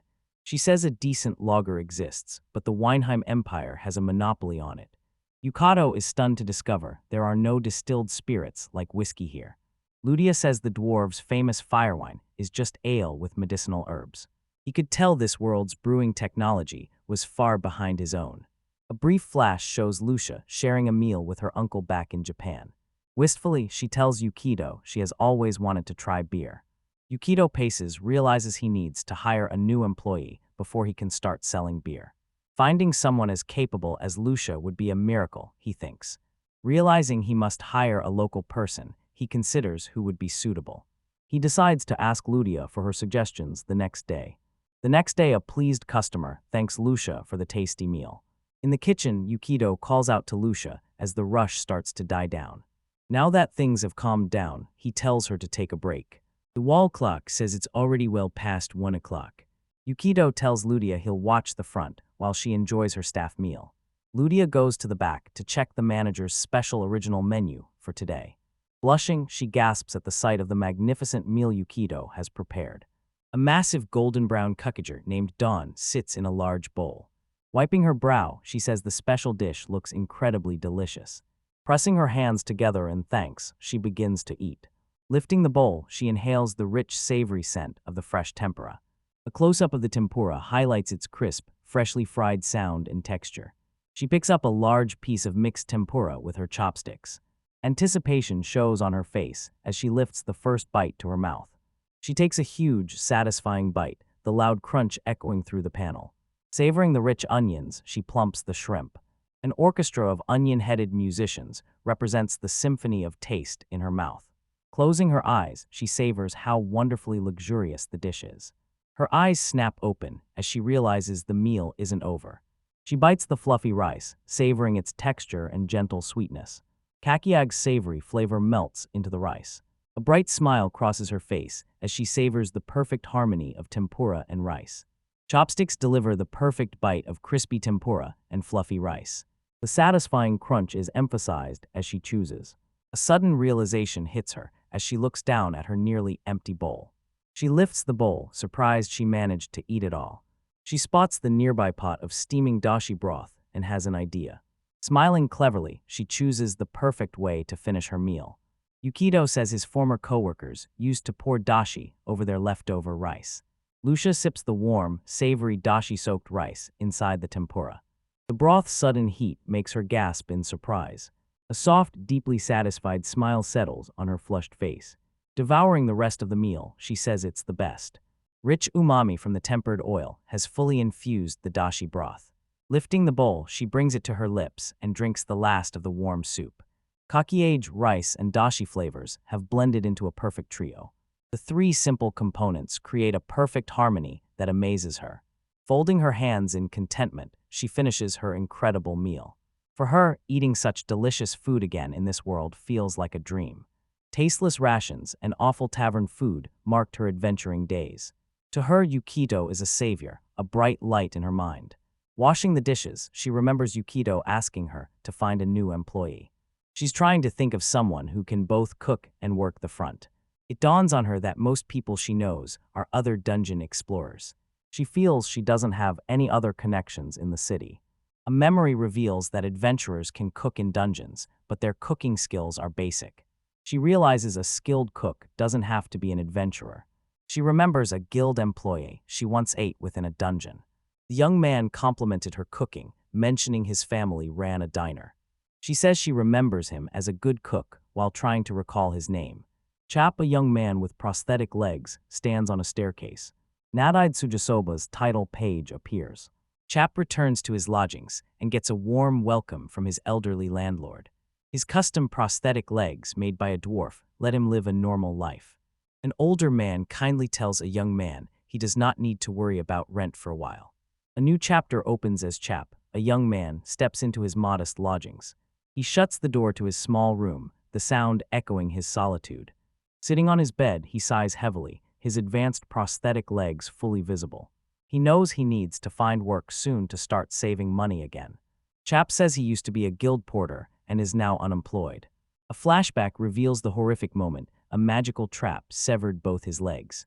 He once served in the guild's elite investigation division, staffed by former adventurers. The elite unit was made up of the best explorers, knight commanders, and mercenaries. Because of his especially useful gift, Chap was chosen for this prestigious group. His item box gift could store vast amounts of items and was a prized ability for dungeon delving. The work was dangerous and could cost you your life, but the pay, though irregular, was excellent. Grateful for the high wages, he set the money aside for his dream.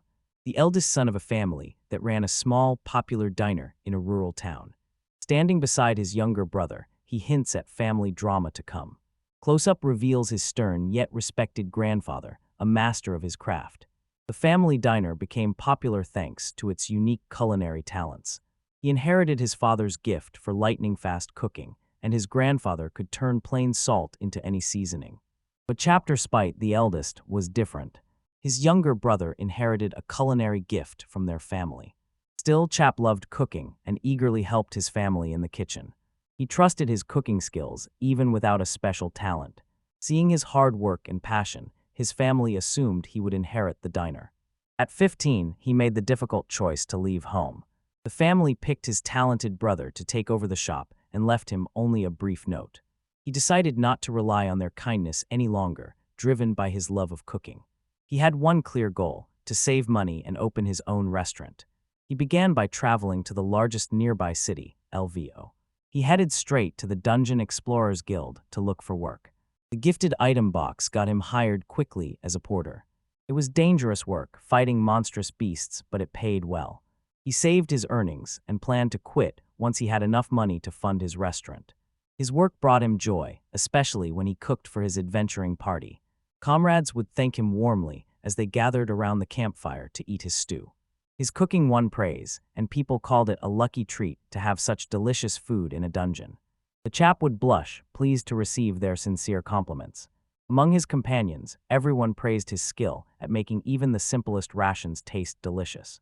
He now realizes his injured body can no longer handle dangerous dungeons. His savings for the dream are gone, and he must find a new job quickly.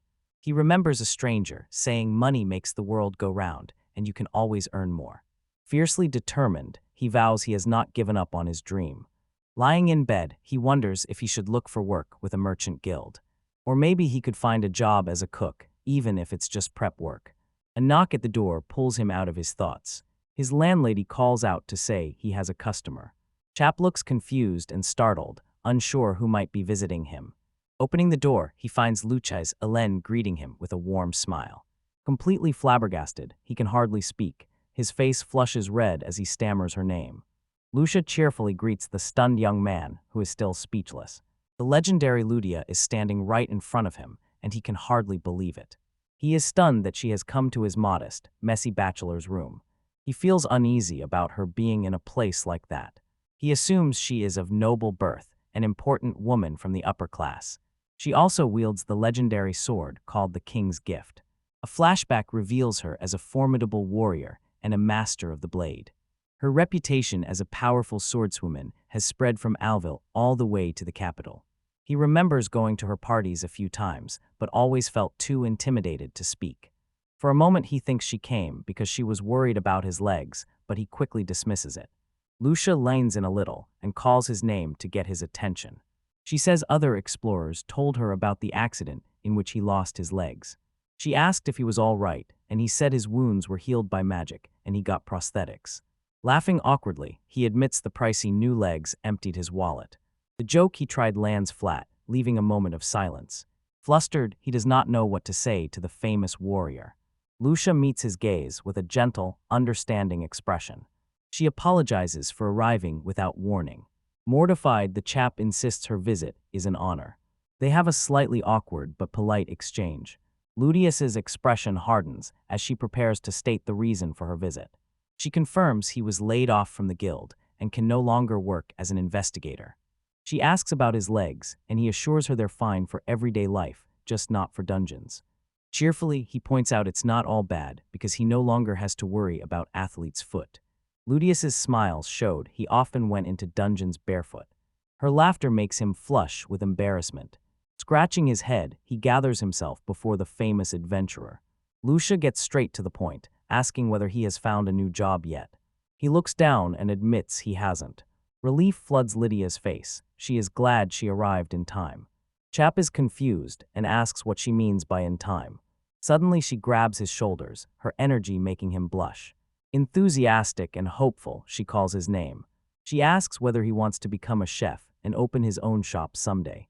She fondly remembers him teaching her to cook in a dungeon and praises how delicious his food was. He remembers saying he wanted to train in a proper restaurant.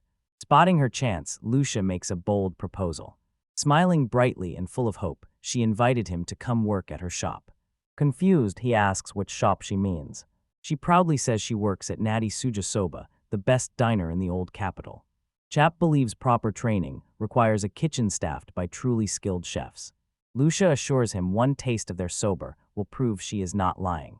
The next morning, she proudly shows him the magnificent Nadai Sujisoba shop. Chap falls silent while Lucia says she's excited for him to try the food. Admiring the clear glass doors, he wonders how much a treasure like that would cost. Those intricate food models in the window must be the work of a master craftsman, he assumes. The lavish construction amazes him, and he finds it fitting for a royal visit. He asks Lucia if Nadia Tsugasoba is a first-class, high-end restaurant. Laughing, Lucia explains it's a diner for common folk, with the cheapest soba costing only 340 kohl. Chap is stunned by the low price, saying it is far too cheap for such quality. Lucia ushers him inside, promising he'll taste flavors he's never had. Leading the still-shocked Chapter through the automatic doors, she enters the mysterious shop. Chap is completely stunned and says the door opens and closes by itself. He realizes even the fanciest restaurants he knows lack that kind of magic. He wonders why he ever thought a fancy restaurant was better than his family's simple diner. Determined, Chap stands at the threshold of the amazing soba shop. Closing his eyes, he breathes in the pleasant, unfamiliar scent coming from inside.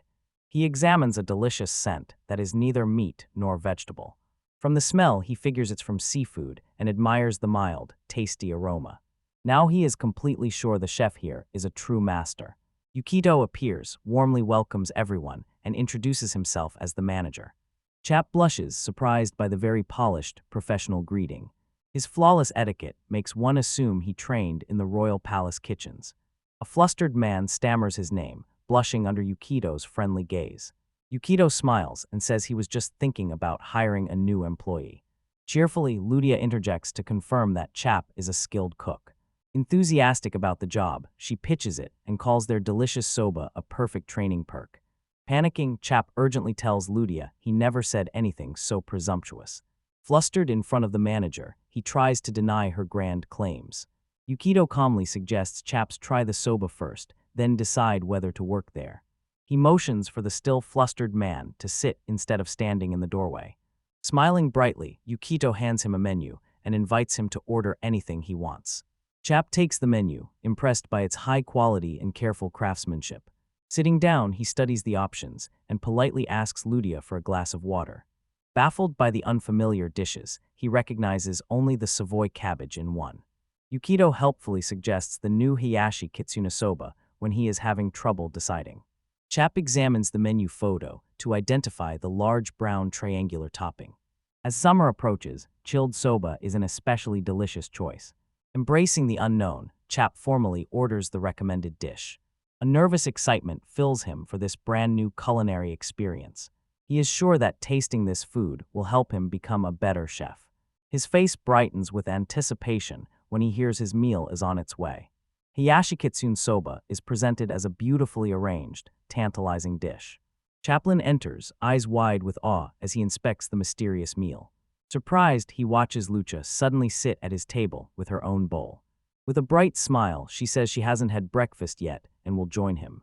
Saying a cheerful itadakamasu, we swing while Lucia gives thanks and prepares to eat.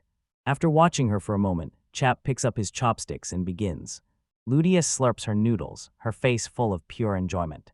A close-up reveals her blissful smile as she savors the delicious, familiar taste. Chap knows that look. It's the face of someone savoring something delicious. Determined, he approaches this meal with the focus and respect of a true chef. He inspects the components, gray noodles, a dark broth, and 2 triangular toppings.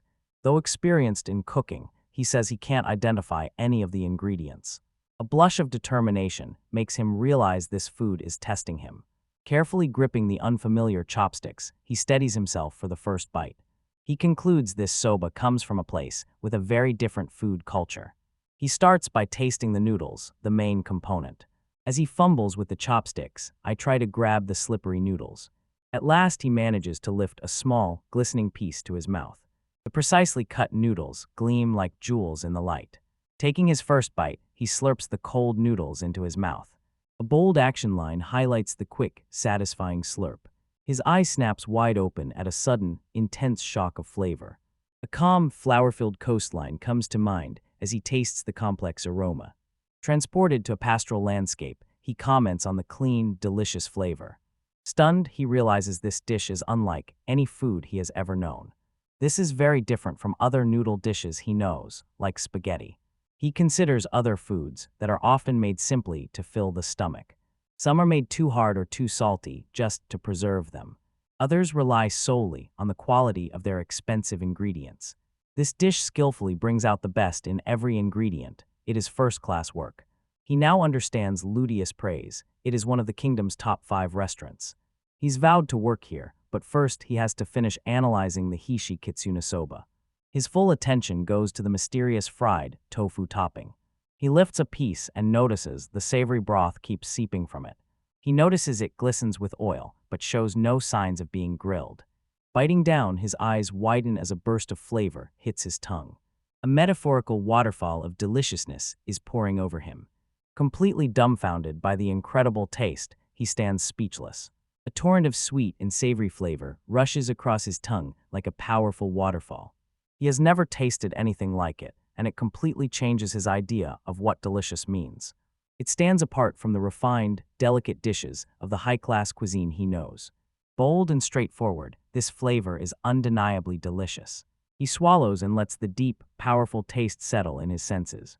Calling it delicious, he asks Lydia what this amazing thing is. Smiling, Ludius explains that the Abura age is delicious because it soaked up the broth.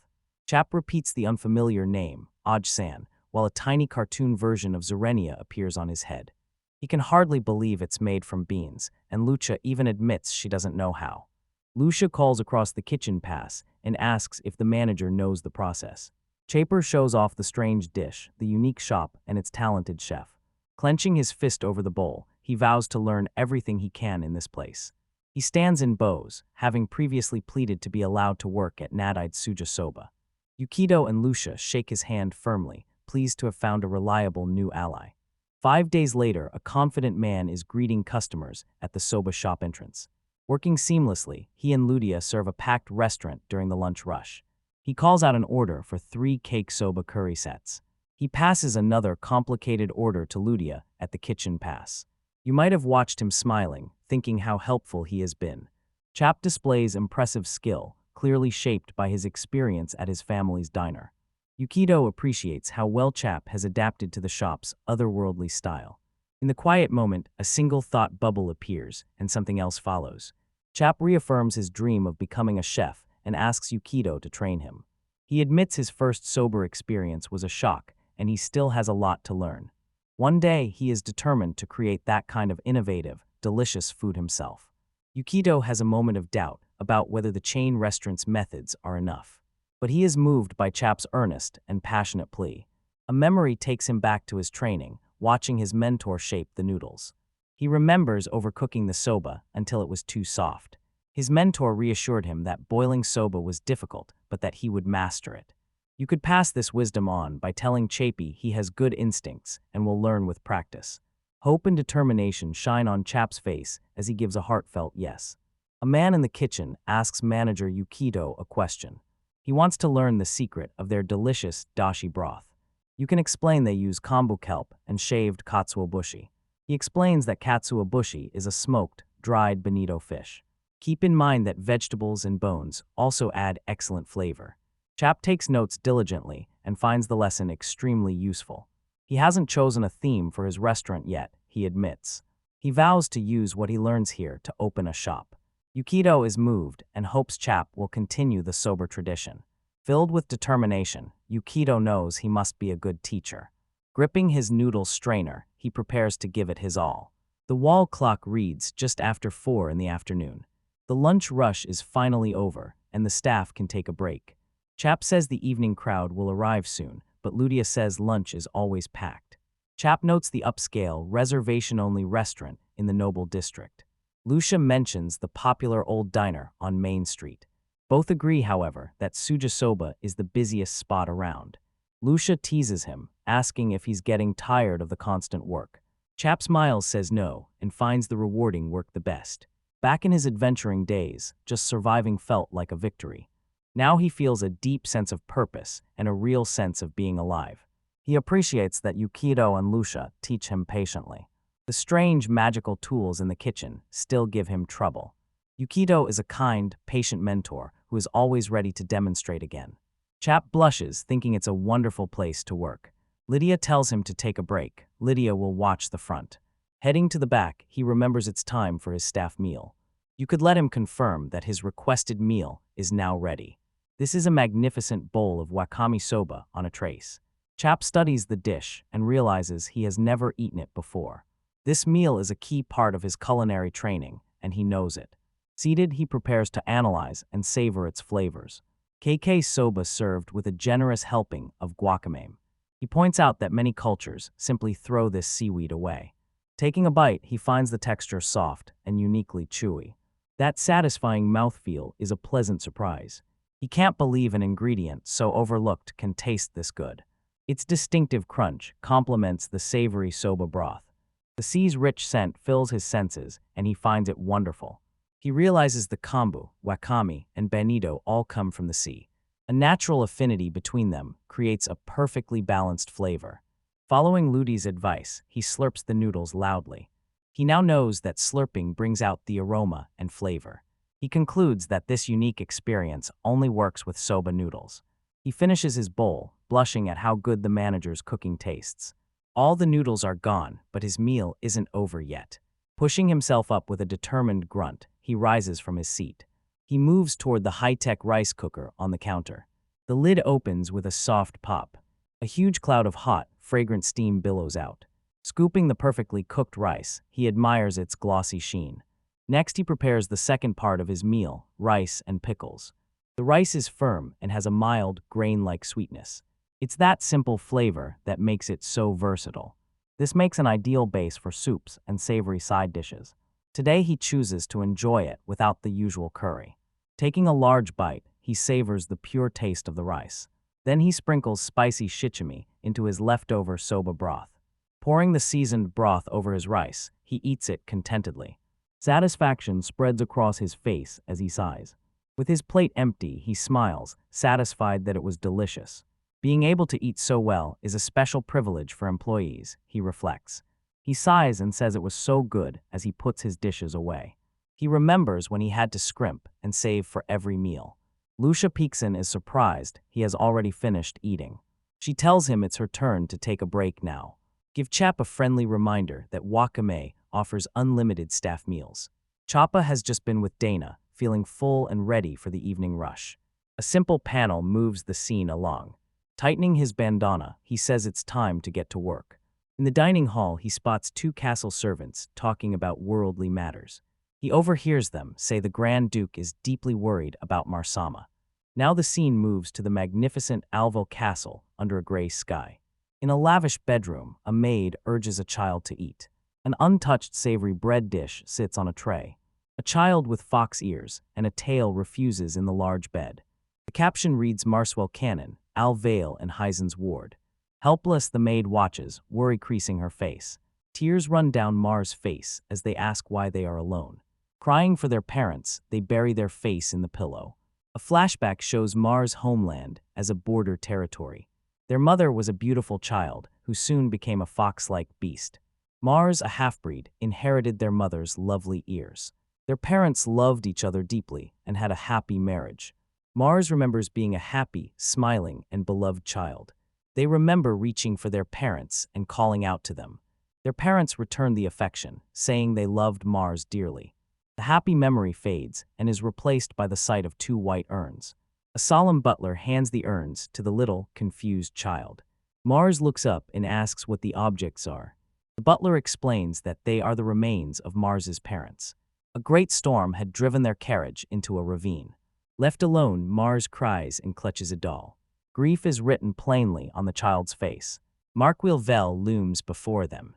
He gently corrects the child, saying he's their granduncle. Mars repeats the title in a barely audible voice. Alvil reaches out and offers to welcome Mars into his family. Mars takes his hand and starts a new, lonely life in the castle.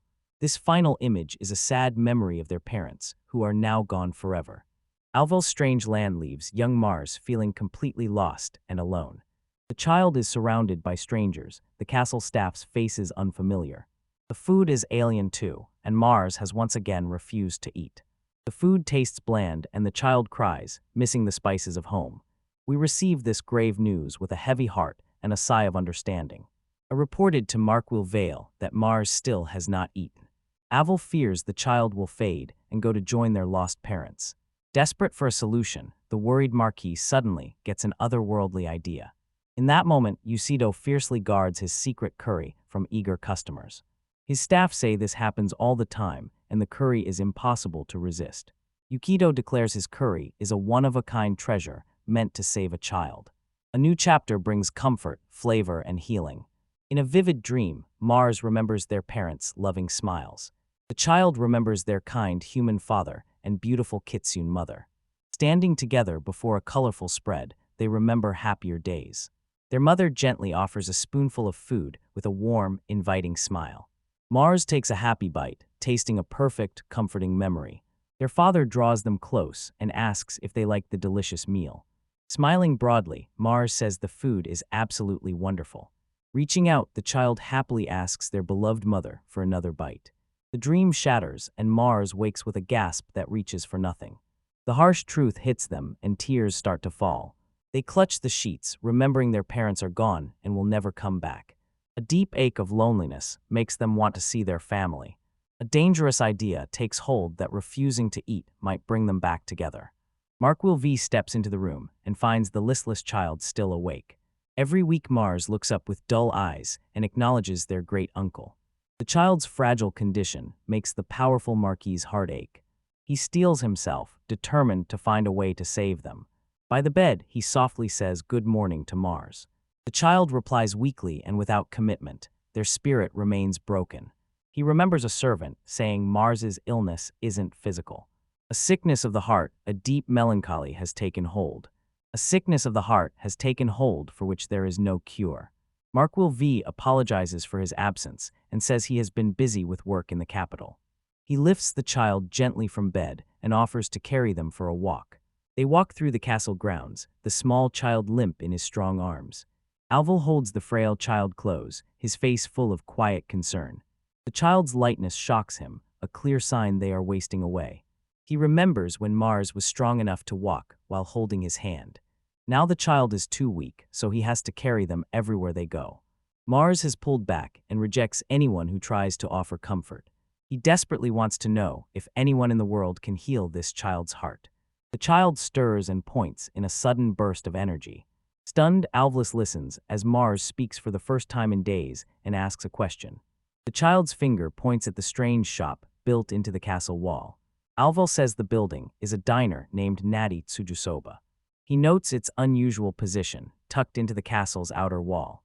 This diagram shows how the shop opens smartly to both the public space and the private garden. He remembers seeing the owner relax in the garden and was amused. Mars asks about the shop, and Alval confirms it is owned by Yukito Hatsushiro. In a solemn voice, he reveals the shop was created by a stranger's gift. His attendants are aghast that he would share such a vital state secret. Mars mispronounces the word stranger and asks if it is something tasty. Noticing their interest, Alval suggests they take a closer look. The child nods slightly and agrees, a flicker of life coming back to their eyes. Hopeful Avail purposefully carries Mars toward the otherworldly restaurant. Flustered attendants hurry to catch up with their determined lord. He proudly shows the shop and asks the child what they think. Even this early, the shop is already bustling with customers, he notes. A delicious smell fills the air, and the child's keen nose starts to twitch. That scent brings back a vivid memory of a feast from a happier time. This is the smell of home, the food their loving mother used to make. A sudden stunning realization makes El Bell's eyes widen. He recognizes that strong, familiar scent, the unmistakable aroma of curry rice. That same evening, he returns with Mars, determined to see if the food will help. Alvil holds a small child, as the child whispers that the curry smells delicious. Mars smiles contentedly, recognizing the familiar, comforting scent of home. Sudden, deep understanding lights Markwil Vale's face. Mars' homeland was full of spices, and their beast's blood craved flavor. The child's refusal to eat went beyond a simple act of grief. He realized the bland northern food probably wouldn't appeal to the child. He admits his carelessness and says he has a wonderful new idea. He suggests they eat curry for lunch at the soba shop. Mars looks up, hope in his eyes, and quietly agrees. A warm memory comes to mind of a happy family meal with curry. The table held vibrant, flavorful dishes from their homeland. By contrast, they found the castle's plain, salty food unappealing. Cradling the child, Elvel hopes this place might finally tempt their appetite. An automatic door slides open, an earth-made marvel that fascinates Mars. Inside, Mars draws a deep breath and savors the warm, comforting scent. The child recognizes the smell of curry and a pleasant fishy aroma. It brings back a fond memory of eating grilled fish with their family. Yukito, the shop manager, welcomes them warmly. Lucia gives the Grand Duke a formal greeting, while Yukito is comically flustered. Alvel apologizes to the elf Taceria, and she assures him his visit is no trouble. Taceria agrees to pass along his greetings to Yukito, the manager. Mars, nestled in Alvel's arms, points curiously toward the elven researcher. Taceria smiles and promises Mars a delicious meal from the talented manager. The small child blushes and nods quietly in agreement. Taceria reaches out with a kind gesture and gently pats Mars's head. That touch brings to mind their mother's gentle, approving hand. Closing their eyes, Mars feels a deep warmth from the tender gesture. Lucia asks about the child, and Elvel explains the family's tragic situation. Sadness and empathy wash over Lucia's face when she hears the news. The Grand Duke lowers his eyes and admits the situation hurts him deeply. Lydia brightens professionally, guides them to a table, and offers water. Taceria brings the meal and shows the esteemed guests to their seats. Avail asks if the food is too spicy, and Mars reassures him quietly. A cheerful server brings a tray of water cooled by the rare luxury of ice. Young Mars stares in wide-eyed wonder at a glass of ice. The child believes the sparkling cup in the water must be from a magic shop. They send their order to Syria because Alvail asks for smaller portions for the child. She agrees to make Mars's meal half its usual size. Taceria hands the updated order to the kitchen with a cheerful bow. Behind the counter, Yukito responds to the order with a hearty shout. I've noticed a new face working in the kitchen, and I'm curious about the shop's growth. New hire Chap looks up and recognizes the important guests at the table. Give a confident smile and promise to prepare a truly delicious meal. Ivail will gently tell Mars to open their mouth for a drink of water. He helps the small child sip from the magnificent glass. Mars feels a pleasant shiver when they taste the cold water. Blushing happily, Mars whispers that the water is delicious. I will hide my excitement about this spark of life, acting as if they want more. Mars eagerly agrees and wants more water, curry, and the savory soup. Lucia arrives and tells them she will bring a full, satisfying meal. Taceria and Chap bring out the steaming trays of curry rice sets. A perfectly portioned mini set is placed in front of the small, foxy child. On the tray is a small bowl of cake soba set on a plate of curry. Mars gazes at the meal in awe and whispers that it's amazing. The child recognizes the familiar brown soup in the thick brown sauce. Mars takes a deep breath and inhales the comforting, nostalgic scent. They remember their mother feeding them a meal that smelled the same. Alvel says softly that Mars already seems to be enjoying the food.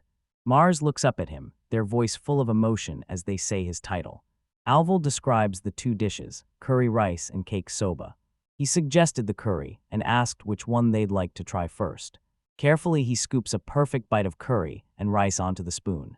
Alvel gently prompts Mars to open their mouth and take a bite. Mars takes the first taste, and the flavor is immediately familiar and overwhelming. A clear vision of their smiling mother appears and offers them a spoonful. The happy memory is full of their parents' loving, gentle words. Mars still remembers the joy of sharing delicious meals with their dear family. A bittersweet memory makes the child's face crumple with sorrow. Tears stream down their faces as they cry for their mother and father. Alvel immediately looks concerned and asks whether the curry was too spicy. Tearfully, Mars says it's delicious and tastes exactly like home. They wish they could share this wonderful meal with their parents.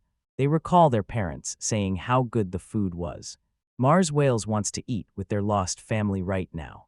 Alvel watches the grieving child, his heart heavy with wasero. Mars wants to eat with their great uncle, mother, and father all together.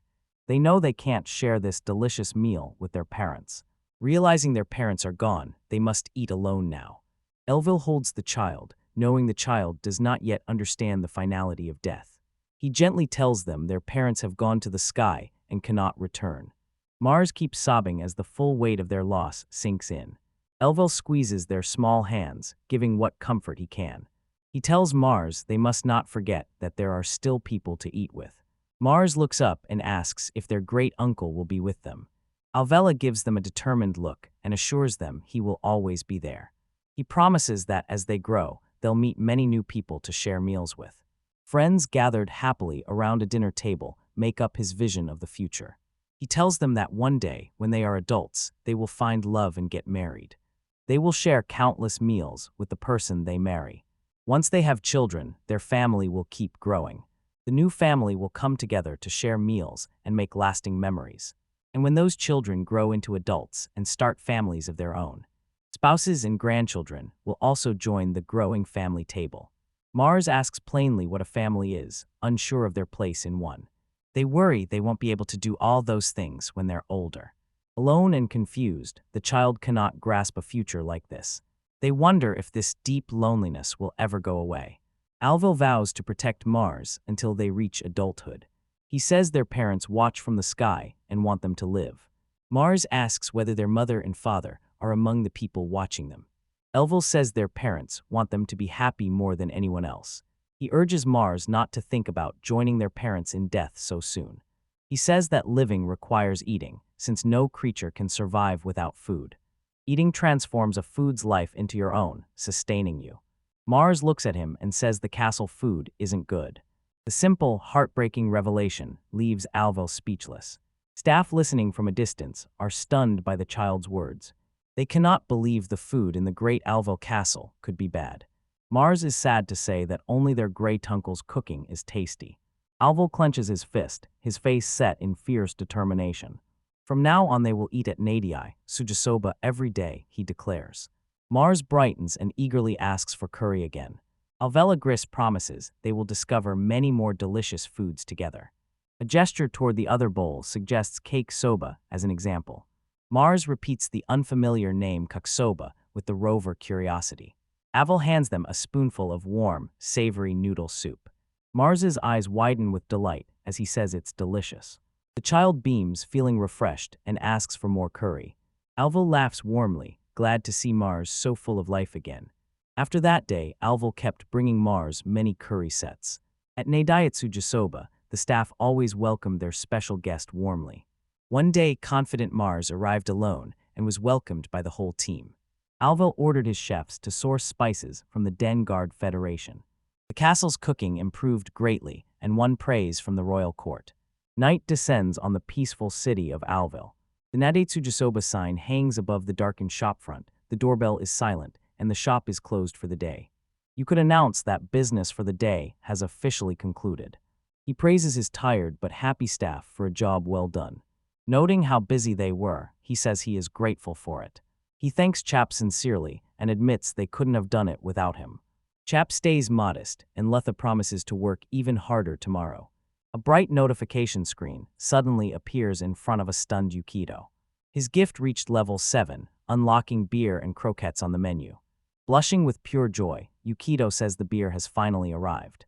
Confused, Chap and Ludier ask if he simply means the ale they know. Yukito clenches his fists and declares this a revolution for the drinkers of the world. He says his lager beer is much tastier than ale and calls it revolutionary. Chap grows serious and asks if it's the Beinheim Empire's lager. He says the Empire keeps exclusive control of the lager, so it is not available to the public. Their prize lager tastes so good they often use it as a diplomatic tool. Find out that the Weinheim Empire is disliked, which shocks his 2 employees. Chap says they are dangerous rivals who have even gone to war before. Yukito quietly considers the brewers in that notorious country. Curious, he wonders what kind of beer they must be brewing with such dedication. Lucia pleads with him to stay away, but Yukito trusts his ability to repel evil. He rallies the team, looking forward to the busy nights the beer will bring. Smiles slightly to show beer is not the only new addition. He announces that reaching the next level will add croquet's soba to the menu. Chap looks confused, while Lucia is thrilled and calls it a symbolic dish. Yukito describes how the crispy croquette softens perfectly in the savory, restrained broth. With manic glide, he says the dish pairs perfectly with a cold beer. Lucia agrees, remembering fondly how her uncle enjoyed that exact combination. You might overstate that this new menu will bring the global beer craze to its peak. Chap worries whether they can handle it, and Yukito brushes off his concern. You can overhype it, but if people enjoy his soba, it will all be worthwhile. Motivated by his passion, Lucia and Chap agreed to do their best. Yukito's grows thoughtful when he suddenly remembers something. He asked Lucia if there were any other well-known drinks besides the Weinheim lager.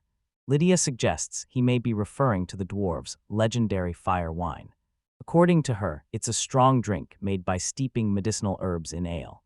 Pointing to a map, she shows the dwarves' autonomous region in the northeast. Try surprising them by asking if they are like dwarves from fantasy stories. Lucia describes them as short, stocky, muscular, and childlike in appearance. Chap says they are a stubborn people of craftsmen who love their drink. Yukito questions why dwarves have a self-governing region within the human kingdom. The story flashes back nearly 500 years to when dwarves thrived in the south. A brutal civil war broke out, forcing the Weta clan to flee their homeland. At the same time, the powerful fire giant Surtur appeared. A monstrous fire giant rampaged across the continent, spreading destruction. In the end, Surtur was defeated by another stranger, a legendary swordsman. After the unified nations fell, chaos persisted for a while. Displaced, the Weta clan was forced to wander across the ravaged continent. At last they reached the newly founded Cathedral Kingdom. They made their home in the barren Dagato Mountains, a land humans had considered worthless. The Weta clan chose this inhospitable mountain as their final home. First, they carved into the mountain's hard bedrock. After immense effort, they built a magnificent city deep underground. They began searching for the orphans humans had missed. Two Dwarven miners stare at each other, eyes wide with surprise and excitement. At last they had discovered a rich vein of war deep within the mountain. In under a century, they turned the barren land into a city of artisans. That was when a new kind of ale was invented. Dwarves have gifts best suited to smithing and crafting. One day, a Weta clan member arrived with a talent for brewing. Until then, wheat was only suitable for animal feed or basic bread. This man managed to produce alcohol from this humble grain. At the time, people believed alcohol could only be made from fruit, as in wine. With their brilliant insight, the Weta clan shared the recipe with the whole world. Ale spread rapidly and became the era's most representative drink. The inventor turned out to be a human stranger from a world called Midgard. Found near Dagato Mountain, he was taken in by the Weta clan. To avoid attention, he hid his true identity among them. The gods granted him the divine power of brewing. To repay the dwarf's kindness, he used his gift to brew a new kind of ale. The brew was incredibly delicious. Amazed, the other dwarves begged him to teach them his methods. He generously shared everything he knew about brewing ale. Without his gift, he warned, they could never recreate the taste. About 400 years ago, a legendary tale about a magical brew unfolded. The dwarves' steady prosperity troubled the Cathedral Kingdom. At first, the kingdom had not officially allowed the dwarves to settle there. The king and his advisor talk about how the dwarves adapted to the harsh land. An advisor reports that the dwarves are making big profits from their new ale. Despite being refugees, they began trading resources and patenting their ale for profit. The king laments that he cannot collect taxes from them because they are not citizens. The rival Formoria clan, exiled from their homeland, complicated the issue. An advisor warns the Formoria clan may seek reconciliation and create an enclave. The king's council fears Moria's intervention will inevitably lead to war. The king has asked what steps to take to resolve this. The king pays close attention to his advisor's concerns. However, the clever king already had a brilliant plan. He officially granted the entire Weta clan citizenship in the kingdom. He gave them the whole Dagato mountain region as their autonomous territory. He promised no other nobles would interfere with their lands. The leader of the clans was given the highest aristocratic rank, Grand Duke. He gave them the new family name Dagato and began collecting taxes. The king's advisors celebrate avoiding war and securing a new source of tax revenue. For 4 centuries, the Weta Dagato have preserved their independence and autonomy. Today, the House of Weta Dagato stands as a symbol of power in the kingdom. They said the kingdom would have lost the war with Weinheim without their help. Their first-class weapons now support the entire royal army. The king tells his sons Victor and Hyzen that the dwarves are indispensable. He tells them never to show ill will and to always protect their friendship. Both young princes dutifully obey their father's command. Years later, a visitor greets the king and asks about his brother's health. Grand Duchess Heidi Weda de Gatto is the current leader and a renowned hero. A wide shot reveals the magnificent Alvo castle. Mark Wilvel reads a letter inside, his face grim. Suddenly he crushes the letter in his fist and gasps in shock. Furious, he summons his knight, Adamant, who responds immediately. A torn letter shows the sender plans to visit in a few days.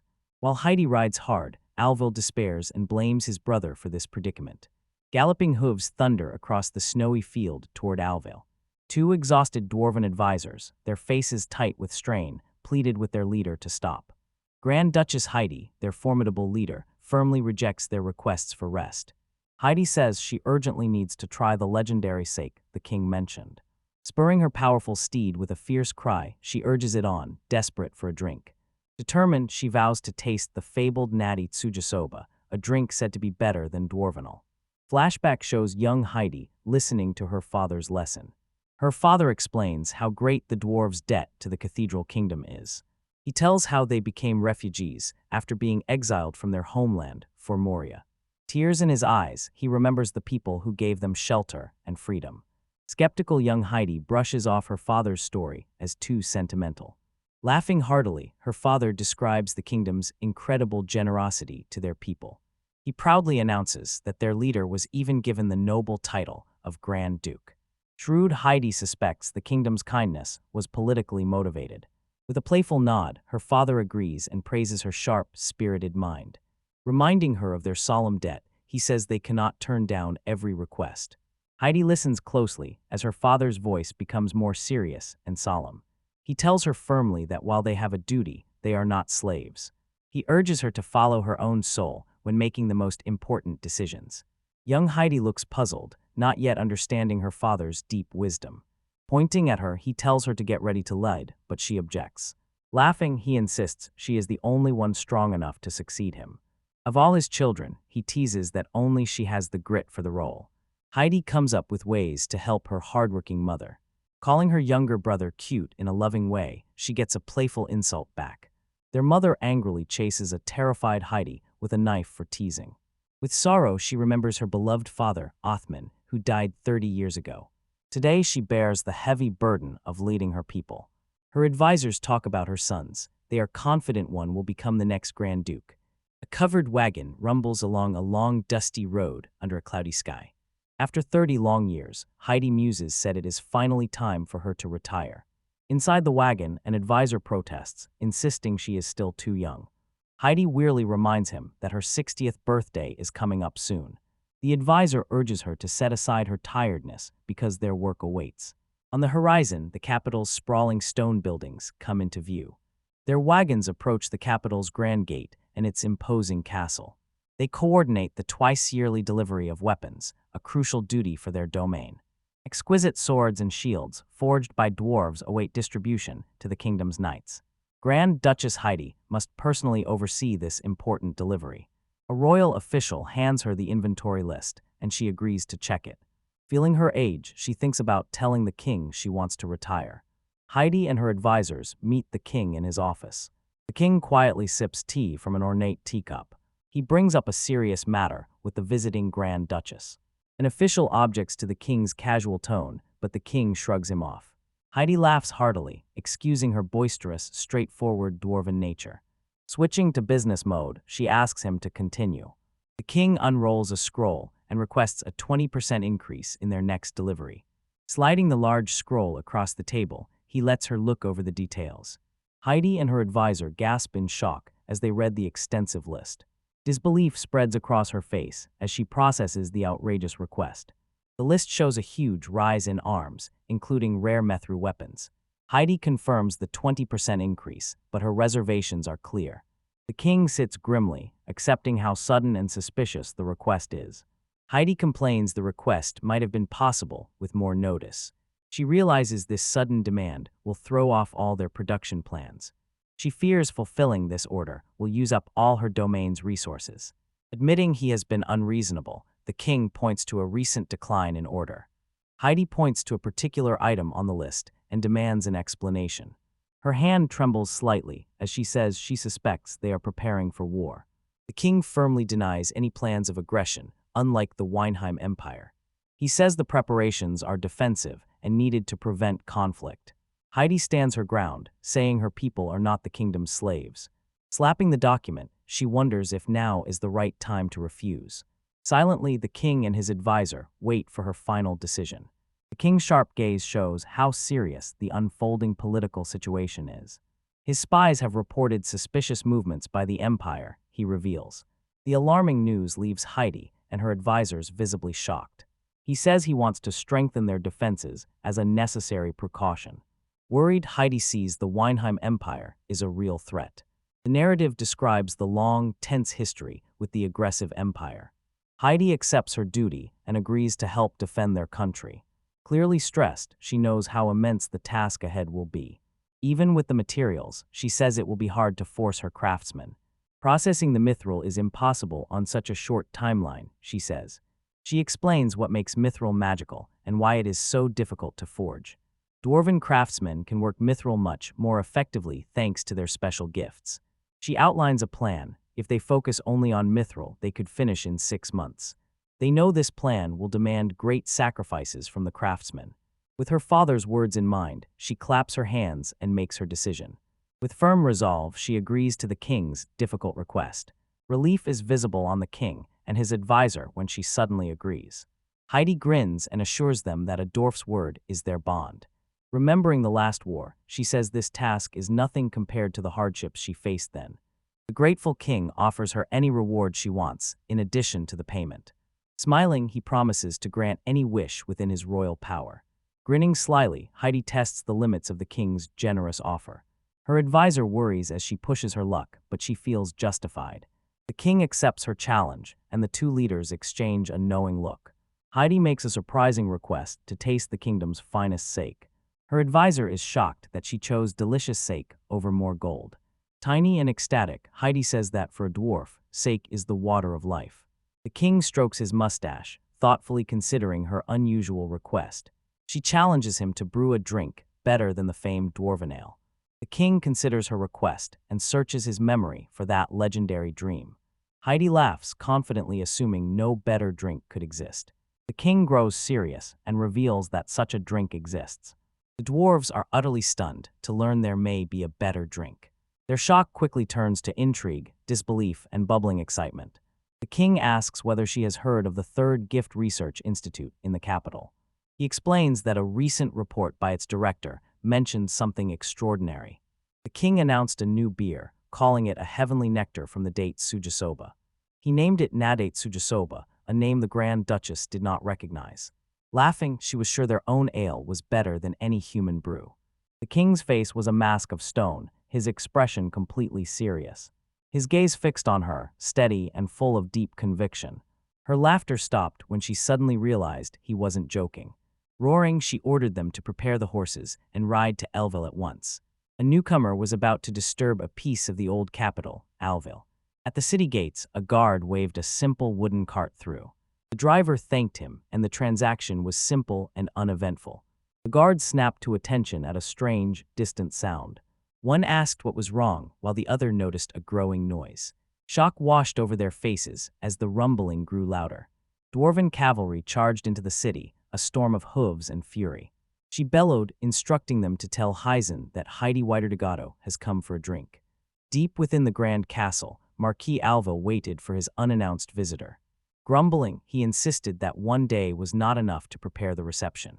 Arriving laughing, Heidi told Heisen to be a more considerate host. Alvel observed that no dwarf could resist the lure of fine sake. She mocked the pampered nobles at court for doing nothing for their people. I hid a jab in my reply, wondering how her foul mouth fared among the aristocracy. She was glad the foreign nobles weren't present, a fact Alvel found audacious. Leaning in, she said sharply that he was far too delicate for his own good. She knew he was tireless, and that only seemed to annoy him more. Most importantly, Heisen, she said, you're hiding a very unusual stranger. She knew his name was Yukito, a man from Earth who served delicious drinks. Alvo confirmed Yukito was protected, but still served customers without discrimination. So he said, and she asked what you wanted to discuss. Alvel said he would let her drink the beer at Nandite Sujisoba. His brother's letter had already told him about an unusual wish. Delighted, she asked whether her loyal retainers could join the tasting. Teasing him, she said those formal, noble words didn't suit him at all. Alvel revealed the shop, and the dwarves stared in disbelief. The Grand Duchess was utterly stunned by the otherworldly sight. It amazed her that the walls were made of flawless, functional glass. Intricate food models in the window were made with amazing skill. Inside, the gleaming interior and flawless furniture were unlike anything she had known. Ivale turned to her with a smirk and asked for her impression. Speechless, she had to admit this was truly special. Alvel told her about the glass towers that reached the sky in Yukito's world. She grabbed him and shouted in disbelief about those impossible structures. You fool, she thought, wondering how advanced this earth really was. Alvel urged them on, saying he had only rented the shop for an hour. Excitement rushed back and she called out, "That's right, beer." A soft hiss came as the strange entrance started to open before them. Stepping inside, the dwarves were a perfect picture of astonishment. Every dwarf, from the Duchess to her men, was utterly captivated. Frantically, she searched the room for the magical device that opened the door. The retainer pointed at the small, unassuming sensor mounted above the frame. Inside, Lucia and Chap gave the honored guest a warm welcome. I'll apologize to the staff for their sudden, loud arrival. Her eyes swept the room for the black-haired stranger the king had described. Lucia said the manager was in the kitchen, getting ready for their party. Leading them to a table, she noted that sober shops attract heavy drinkers. Heidi sat down and grimaced at the hard wooden seat. A moment later, her face flushed with surprised delight. Holding a soft cushion, she felt overjoyed that her bottom would not ache.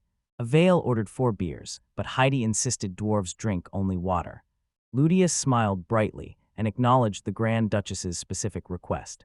Relaying the order to the kitchen, she asked for 4 beers for the party. Alvel glanced toward the kitchen and confirmed it was the stranger.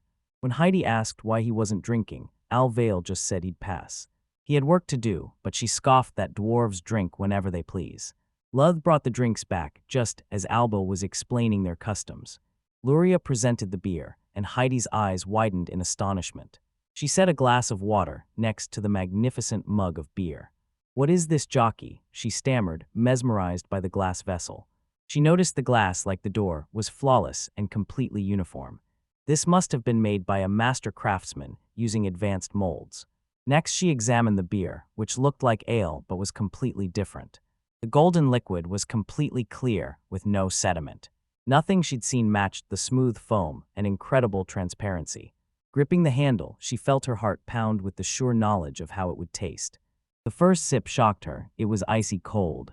The whole drink was ice cold, a rare luxury. A wide, giddy grin of pure pleasure spread across her face. She tilted the heavy mug back without hesitation. She started chugging the otherworldly beer with unrestrained gusto. Her retainers matched her, drinking with the same enthusiasm. She slammed the empty mug down hard.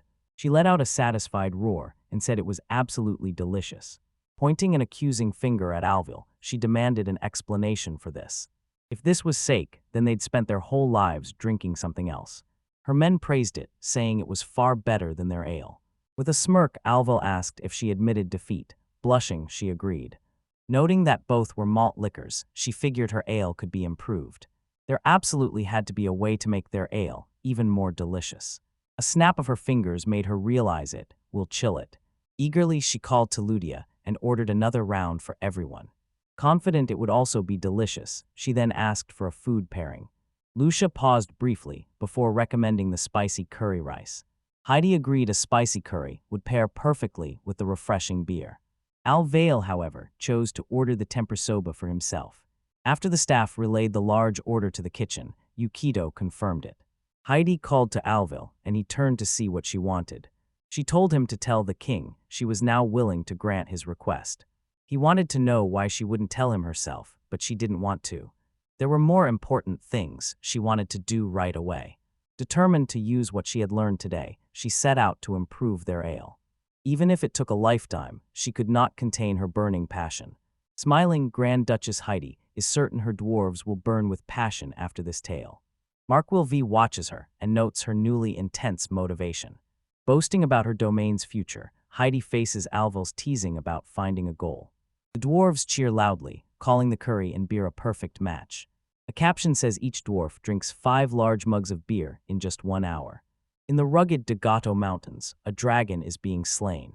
Alone in white robes, a swordsman calmly faces the massive roaring beast. At the heart of the dungeon, a massive cracked dragon egg rests amid the rubble.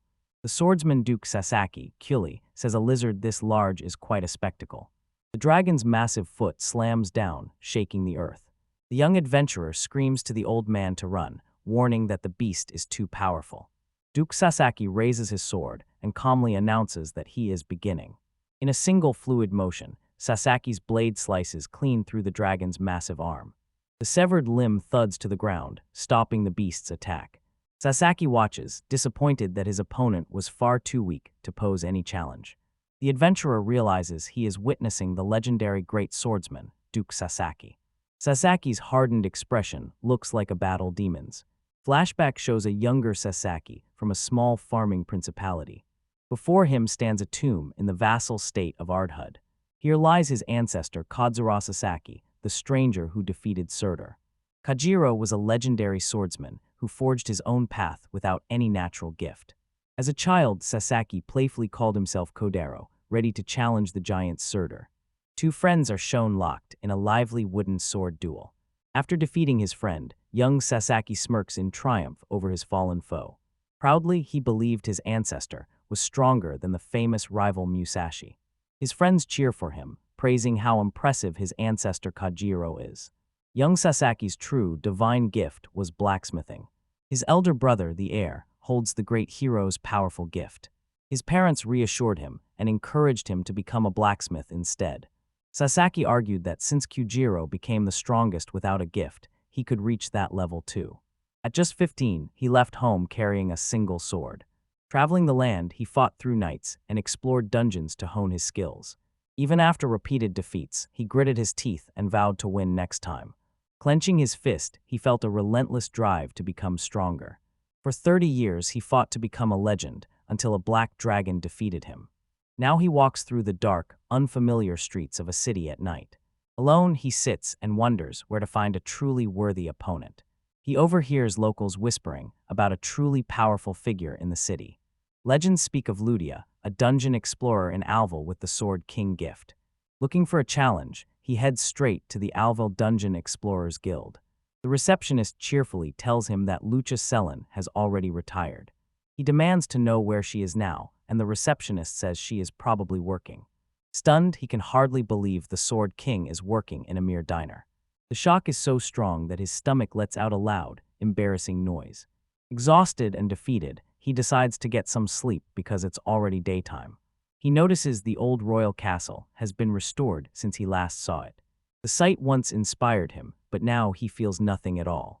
His eyes suddenly widen when he spots something impossibly out of place.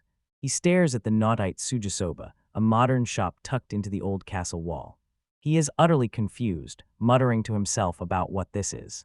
He figures it's a restaurant and wonders how it cuts through the castle's thick wall. Though it looks odd from the outside, he can see it's bustling with activity. Looking up, he sees the sign with bold characters reading Nautite Sujisoba. The script is familiar to him and matches the writing in his ancestor Kajiro's journal. A small chibai young Sasaki appears, unable to read the text. Thinking the owner might also be a stranger from Henimoto, he decides to go inside. An automatic sliding door opens, an unexpectedly extravagant feature for an entryway. Inside, he sees two young men happily chatting. He watches the unusual sight of commoners and nobles eating together peacefully. An elf at the counter eats with a surprisingly ferocious appetite. Lucia, a cheerful waitress, approaches him with a tray and a warm greeting. She says the shop is very crowded right now and apologizes for the wait. She gestures for him to sit at the counter, and he sits. Beside the Syrian elf, he watches her calmly enjoy her meal. Picking up the sleek laminated card, he recognizes it as the menu. Looking at the contents, his eyes widen in complete bewilderment. He has trouble identifying the pictures of noodles, rice, and a drink labeled beer. Lucio returns and sets a glass of water in front of him, smiling brightly. She says the water is free and refills are available on request. Disbelief crosses his face as perfectly formed ice cubes clink in his glass. He finds it hard to believe someone makes ice with magic and gives it away for free. Cautiously, he lifts the glass to his lips and sips a little. He is amazed by the exquisite taste, pure and refreshing like snowmelt. The water is so good that he concludes the food will be worth the wait. Scanning the menu again, he thinks cold soba would be perfect for the summer heat. Seeing 4 different kinds, he is unsure which to choose. The elf Taceria returns to him and gently asks whether he is having trouble deciding. She smiles warmly and guesses correctly that it's his first time at Nandaitsuja Soba. He looks at her, puzzled, and repeats the unfamiliar restaurant name. Giggling, she says his expression makes it obvious he's a newcomer. She guessed right that he was having trouble choosing what to order from the menu. Studying her closely, he asks how she could possibly know all of this. Wagging her finger playfully, she says to start with the restaurant basics. Recognizing that understanding the fundamentals is important, he makes his choice. Raising his hand to Lucia, he politely says he is ready to place his order. He points to the menu, orders the more sober option, and Lucia confirms his choice. Lucia calls for one more isoba, and the kitchen Chap acknowledges. Waiting, Sasaki wonders what the mysterious mori soba will be like. The dish arrives with a pristine plate of noodles and a small bowl of dipping sauce. Stroking his chin, he considers how to eat the separated noodles in the soup properly. Taceria leans over and tells him to dip a mouthful of noodles into the soup. Impressed that she is teaching him, he listens as she proudly calls herself a master of the shop. Chopped nagangi onions add a spicy kick, she explains. She describes a potent green wasabi paste that makes your eyes water. She tells him to add it sparingly, and he thanks her for the kind guidance. Hearing all that talk makes him hungry for more soba, so Taceria orders a large portion. He asks if she's still eating, and she says she has to finish before her next dish arrives. Sasaki takes a pair of disposable chopsticks from the container on the counter. A sharp crack sounds as he snaps the wooden utensils apart with focused precision. Awkwardly, he tries to pick up the noodles. His face is tight with intense concentration. Duke Sasaki lifts the morisoba noodles and studies them with a sharp, analytical gaze. He dips the cold noodles into the dark, fragrant sauce. A loud slurp marks his first significant bite of the soba. His eye widens in shock at the incredible, unfamiliar flavor. That taste takes him back to a fishing village and brings the sea to mind. Closing his eyes, he savors the unique aroma and calls it delicious. He lifts another perfectly arranged bundle of soba noodles to eat. Uniform noodles have a pleasant texture and slide down easily. As a fellow blade wielder, he deeply respects the chef's skill. Not finishing such a magnificent dish would be disrespectful. Next, he tries adding the chopped green onions to the sauce.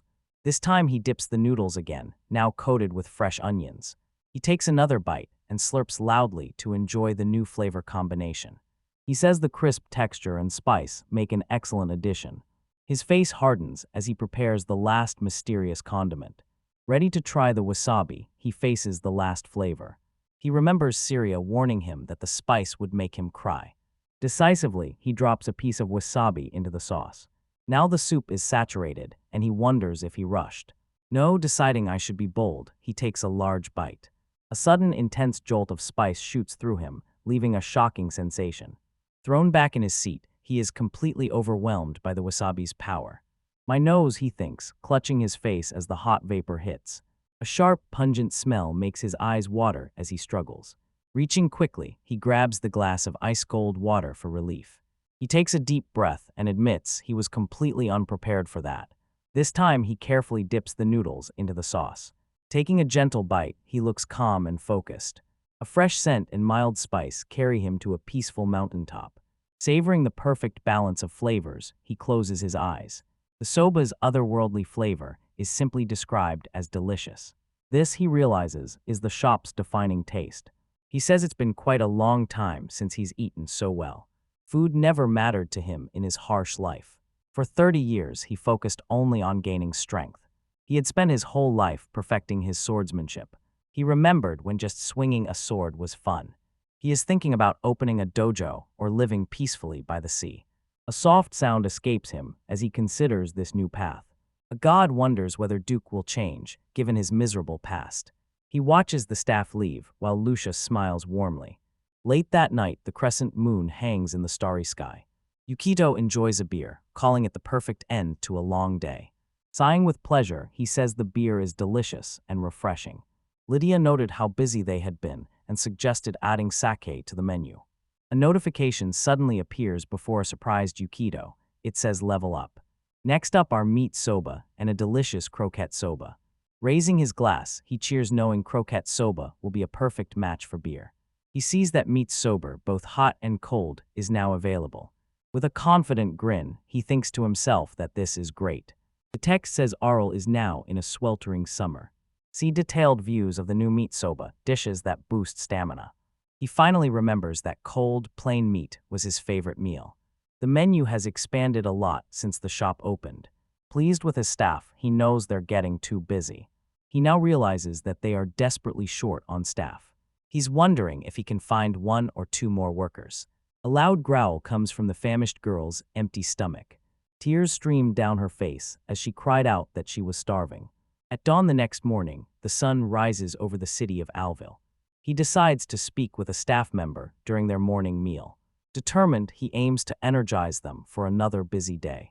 Lucia and Chap arrived and greeted him with a cheerful good morning. He presents the staff special, croquette soba and devil's onigiri. They're thrilled because they've never tried either of these new dishes. He shares his special recipe for the delicious devil's onigiri. They happily put their hands together and start eating. Chap closes his eyes and takes his first bite of the onigiri. He could probably think to himself about how well it turned out. Lucia and Chap both say the onigirias are incredibly delicious. A man declares it's the best as a hand appears on the glass. The girl's stomach emits another loud, desperate rumble. Pressing her face to the door, she whispers that she's hungry. The lock on the automatic door opens with a soft click. The door slides open and a mysterious girl steps inside. Lucia tells her coworkers she needs to check with them. A loud growl rises from her stomach demanding food. All 3 staff members turn, taken aback by the sudden arrival. Her finger trembles as she points and says the triangular food looks delicious.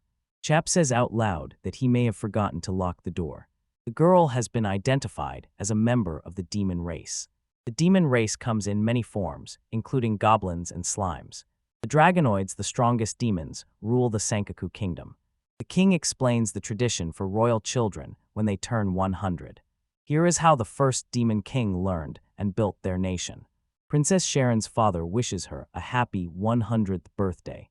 He tells her it's her turn to start the training. Protesting, she says that being the youngest makes the training pointless for her. Her father bares his sharp teeth, his mind already made up. She sends her daughter with a single word, go, Zirenge. Massive doors slam shut, sealing both her fate and his warning. Flying away into despair, she cannot believe she was cast out. Her gift is shown unlocked and symbolized by a key. This lets her open any lock, a skill better suited to a thief. Panicking, she insists she could never be a criminal. She also refuses to become a dungeon explorer and to fight monsters. Despite their looks, the demon race does not take pleasure in killing. Still, she must find a way to earn a living. She recalls she may have a contact abroad. She remembers her older brother Duolong, who is on his own journey. Only a letter from her brother written 4 years ago guided her. He trained in the human land of the Cathedral Kingdom, due north. If she could meet Duolan, she thought she'd be okay. With no money, she had to sleep in the trees for now. Lone birds soared across the sky, mirroring her flight. The pampered princess could not find rest on the hard, creaking branches. A spider dropping down made her scream in terror. A deep growl of hunger came from her empty stomach. The rushing river promised a meal. After catching a large fish, she had no idea how to prepare it. She tried to cook it with a feeble puff of dragon breath. The outcome was a disaster. The fish was still completely raw. She could not keep living like this and had to find her brother. After 2 weeks, she finally arrived at the city of Elvio. She found the tavern her brother mentioned in his letter. The landlady asked if she was a demon like the man she saw, but she was told that Dulan had left for another country a year ago. Shorn asked desperately where he had gone, but the woman did not know. The long-term plan to rely on her brother had completely fallen apart. The landlady asked if the young demon had somewhere to stay. Sharon had to admit she was flat broke. Alone, she walked the empty streets with her stomach aching from hunger. She had been focused on neatness since the morning. There was no way she could endure this hardship for 100 years.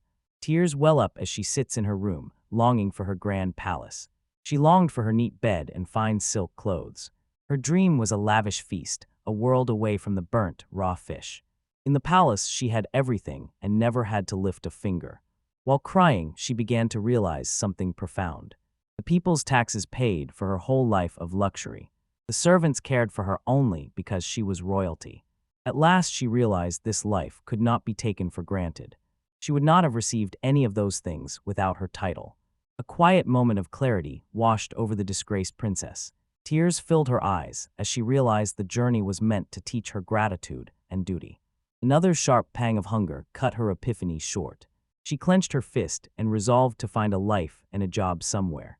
She worked hard and was grateful for even the simplest meal. A determined shout to do her best echoed over the city rooftops. The next morning she stood in the street, exhausted but determined. A strange building set into the castle wall caught her eye. Wondering what it was, she stared at the unfamiliar structure. The transparent walls amazed her, a flawless glass she had never seen before. From the clear window, she could see several people sitting inside. She watched the scene, her face full of wonder. She came across a strange, triangular food and wasn't sure it was edible. She whispered, curiosity piqued. She watched Yukito, Lucia, Chap, and the staff eat together. Outside, she stood alone, watching the warm scene inside. All three smiled and laughed as they enjoyed their meal. She thought it was very nice, and it looked so delicious. The sight made her think of her family, sharing happy meals. A single powerful thought formed in the darkness. I felt it too. A sharp focus came to her eyes as a deep, sudden longing took hold. A soft click sounded when she used her unlocking gift on the door. I want to go in there. Her mind was made up. Automatic doors opened with a soft, welcoming hiss. With steady resolve, she took a single step across the threshold. Hesitantly, she approached the staff and asked to speak with them. Looking up at them, she whispered in a barely hopeful voice. She said the triangular food they were eating looked very tasty. Her sudden request stunned the three employees. Pointing at the onigiri, she repeated how delicious it looked. Chapin and Lucia exchanged confused glances, unsure what to do. You could have seen what she was pointing at by picking one up. He asked if she meant the onigiri, a name she had never heard of. He told her its name and politely offered one to her. Surprised by his generosity, she asked whether it was really okay. You could have simply waited while he wore a gentle smile. Tearfully, she admitted she didn't have any money to repay him. This was a restaurant, she knew. She couldn't just eat here for free. Smiling warmly, he told her not to worry about the money for this. He held the plate out to her, gently encouraging her to eat. A loud, desperate growl rose from her stomach. Tearful and grateful, she finally accepted his offer. Holding the onigiri in both hands, she treated it like a jewel. Taking a huge, eager bite, she closed her eyes in ecstasy. A burst of pure flavor lit up her mind's eye. A sound of pure, overwhelming bliss escaped her. The complex blend of sweet grain and savory seasoning delighted her palate. Crisp texture and rich oil flavor were a revelation. Under it all was the unmistakable, delicious smell of the sea. It tasted delicious, she thought, her hand reaching toward the sky. She felt like she was floating on a lotus of perfect taste. Tears of pure joy ran down her face as she whispered the word. Sheb smiled, saw how hungry the other was, and offered her own. Lucia said she would bring water to keep the princess from choking. Offered to make her croquette soba and tell her she can eat more. Holding the second up, she looked full of disbelief. She had no idea what croquet's sober could mean. In a place this warm, she was sure it would be delicious. Overcome by hunger and emotion, she started choking on the rice. Her new friends burst into a comical panic and called for water. Rushing to her side, Lucia helped her drink and told her to slow down. You could all hurry over to make sure she was okay. A small, grateful smile touched her lips as she clutched the glass of water. Being around them, she felt a warmth she hadn't felt in years. Sunlight glinted off the nodai to Jisoba sign outside. You could have put his hands together after finishing your meal. After eating, she shyly asked what the word gacha Suzama meant. Pressing his hands together, Yukito explains what a mealtime prayer means. Surrounded by the warm smiles of her new friends, Shorin repeats the phrase. She then apologizes to Yukito for entering his shop without permission. Sharon formally introduces herself as the 8th princess of Sengoku. The staff is stunned, puzzled at how tattered and hungry the royal looks. She explains it's a royal tradition and a difficult trial she must endure. They listen, stunned by the idea of a 100-year training abroad. All three took in the incredible information in silence. You could confirm her age. She says dragonoids live for 1,000 years. He was taken aback when he realized what her age meant in human terms. He sees a small child left alone to face the world. He's angry that her family didn't at least help with travel costs. Chap assesses her situation and seeks a practical solution. He asks whether she could survive by becoming a dungeon explorer. The mere suggestions caused absolute terror. She insists she hates fighting monsters and even watching others fight them. Lucia remembers that demons were created as companions to the gods. Chap realizes he's never seen a demon in a dungeon before. Then he asks if she could work as a mercenary. Worse still, she says she hates killing people. Understanding her gentle pacifist nature, Yukito nods. He acknowledges that hating to fight is a perfectly natural feeling. Brushing off Chap's questions, he says it's just his own rambling. He gently asks Shore what she had decided to do now. She admits she doesn't know because she's never worked. Her eyes fill with tears as she faces the daunting 100-year journey. Strength alone is of little use without basic survival skills. Lodia turns to Yukito and pleads with him to help the lost princess. You could address the girl kindly, calling her Shower in Shan. He suggests she work at their shop. Sharn is stunned by the unexpected job offer. Chap and Lutio are excited and praise their manager's great idea. Yukito says it's a perfect match that solves both of their problems. He knows he can't just go to the Grand Duke about a foreign princess. He officially offers her a live-in position. He guarantees a decent salary and, most importantly, 3 meals a day. The offer hangs in the air as her only beacon of hope. Her voice trembles as she asks if she is truly allowed to stay. Smiling, the staff offers her a place among them. She asks whether he'll feed her onigiri again, and he promises he will. He says that if that's what she wants, he'll make it. Making her the meal she wants is a simple kindness that feels overwhelming. This is the true spirit of Nidaitsuga Soba, he declares. Grateful, she agrees to work as tears of joy stream down her face. Bowing deeply to the floor, she begs them to let her work there. Yukito gives a warm smile and officially welcomes her to the Natty Tsujisoba team. Yukito Hatsushiro introduces himself as the shop manager. Ludia Selen warmly welcomes her new coworker. Chap says he is new too, so they can learn together. Though flustered, Shorin feels she has finally found a family. Remembering their kindness, she vows to work hard for them. After 5 days, Shorin is settling into her new life at the shop. While cleaning, she accidentally breaks a dish and keeps apologizing. Feeling clumsy and useless, tears of frustration fill her eyes. Chap gently reassures her that everyone breaks dishes sometimes. Yukito points out that this is clear proof she is working hard. Thanking her for washing the dishes makes her blush with pride. She finds work hard, but she is genuinely happy here. Yukito reminds her that his gift prevents bad people from entering the shop. Work isn't always fun, but she notices a wonderful smell. A delicious aroma wafts from the kitchen as she sniffs the air. Serving staff meals is now the highlight of the manager's long days. She still fondly remembers the devils on a jiri that began her new life. Yukito's cooking made her fall completely in love with rice. For today's staff meal, she requested something special. You could call out that her yaki onigiri is ready for her break. Standing at comical attention, she is rigid with pure, unfiltered excitement. She confirms eagerly that she's been looking forward to this all day. He cautions her to be careful because it's fresh and hot off the grill. 2 perfectly grilled, glistening rice balls are served on a plate. Pressing her hands together, she is ready to enjoy her special meal. She takes a huge, eager bite of the crispy, savory snack while serving on the juri. A satisfying crunch echoes as she bites into the toasted crust. Surprise and delight light up her eyes at the new texture. Grilling the rice makes it firmer and changes its texture. Pure bliss spreads across her face as she chooses happily. The rice's sweetness is joined by the toasty aroma of soy sauce. She savors the rich, comforting flavor of a perfect meal.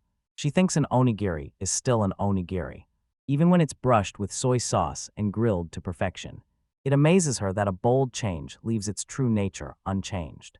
A single perfectly grilled piece on a jiri sits alone on its plate. Licking her sticky fingers, she says it was delicious. Only one precious thing a year remains on her plate. Lucia rushes over with a tray of dishes as someone reaches for it. Smiling brightly, she asks Sharon to wait a moment. She approaches boldly with a ladle and a brilliant idea in mind. She points to the last grilled onigiri on the plate. She recommends finishing the meal with dashi chazuk. The name is entirely unfamiliar and puzzles the young princess. You may know that dashi is the savory soup base for their soba. Lucia tells her to put the last onigiri into the empty bowl. Sharon gently sets the rice ball in the center of the bowl. Luder says she will now pour the hot broth over it. Gently, she ladles the steaming, fragrant dashi over the onigiri.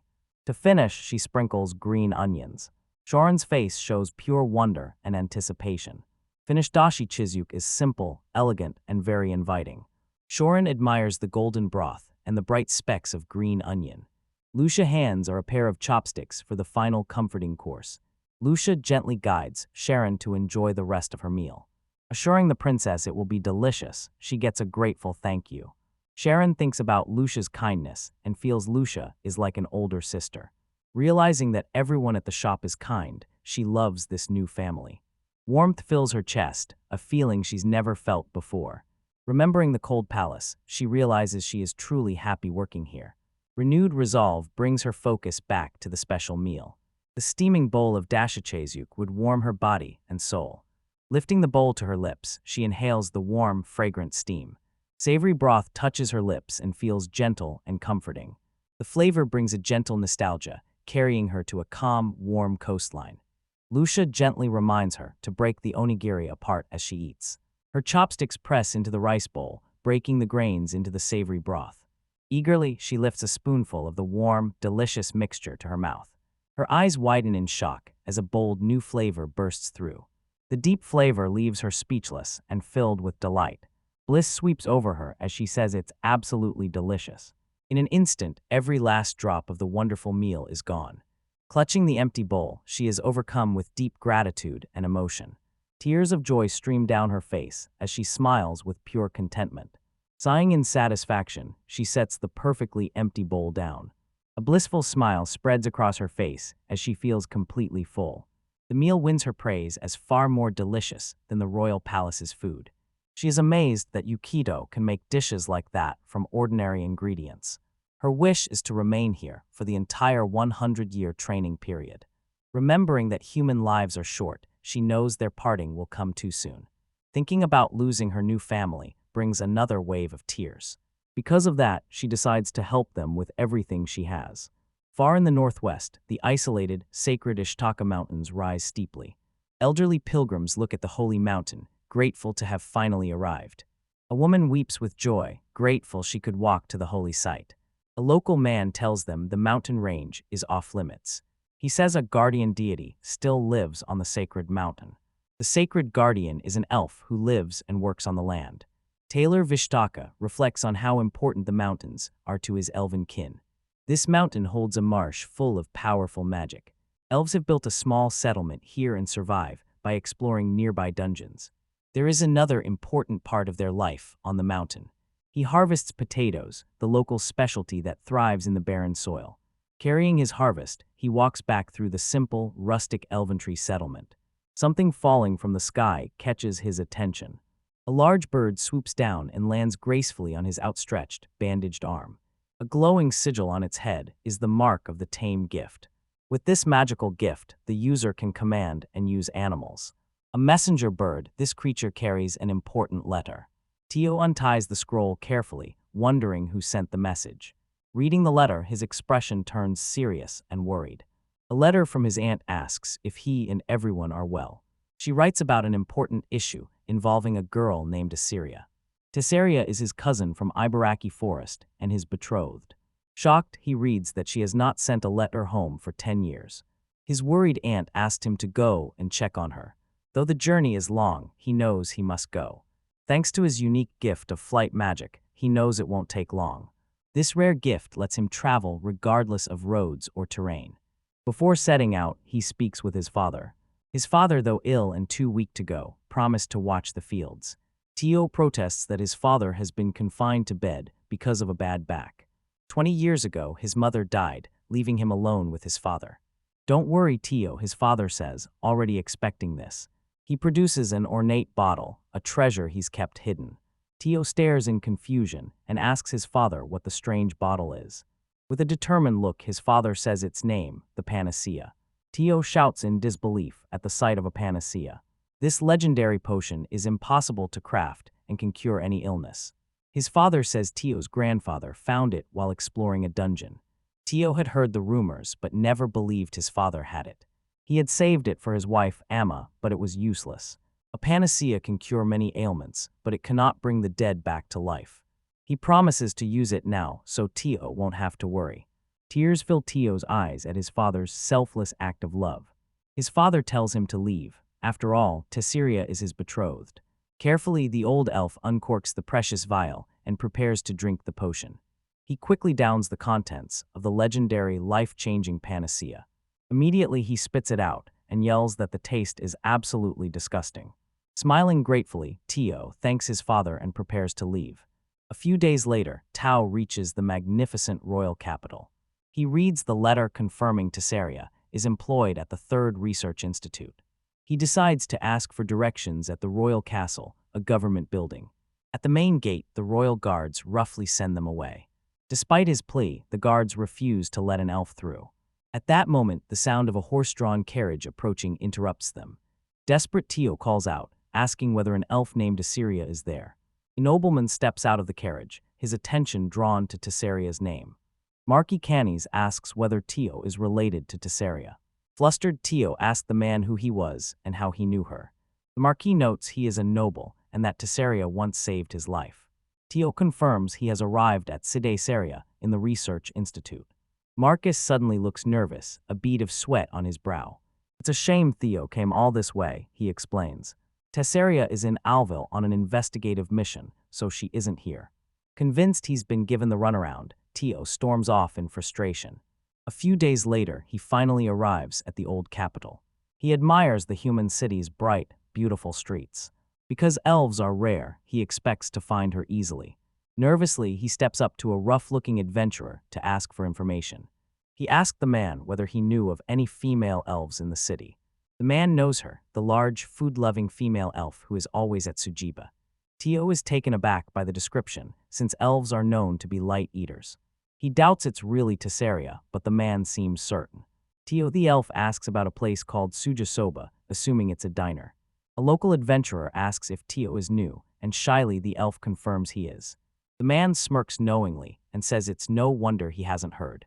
He says enthusiastically that Suja Soba is the city's most popular and busiest diner.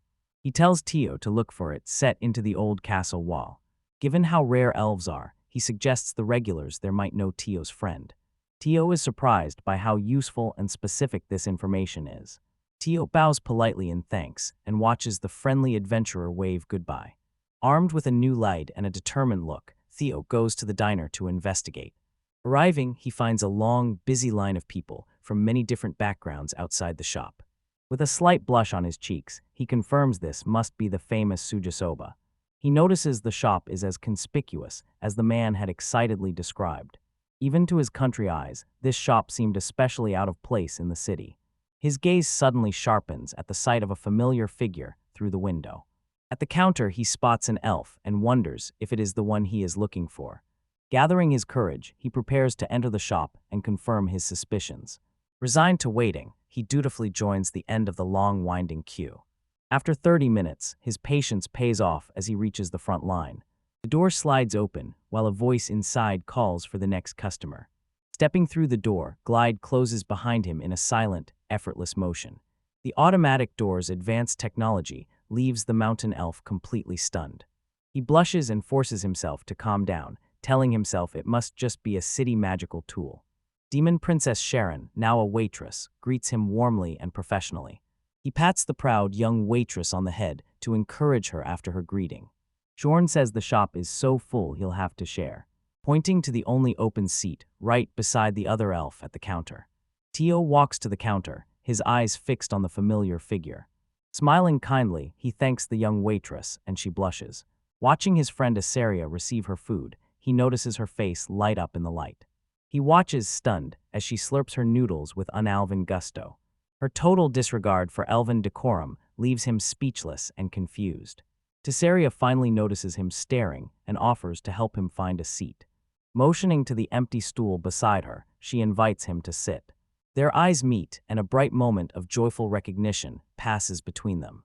Surprised and happy, the two friends call out to each other with joy.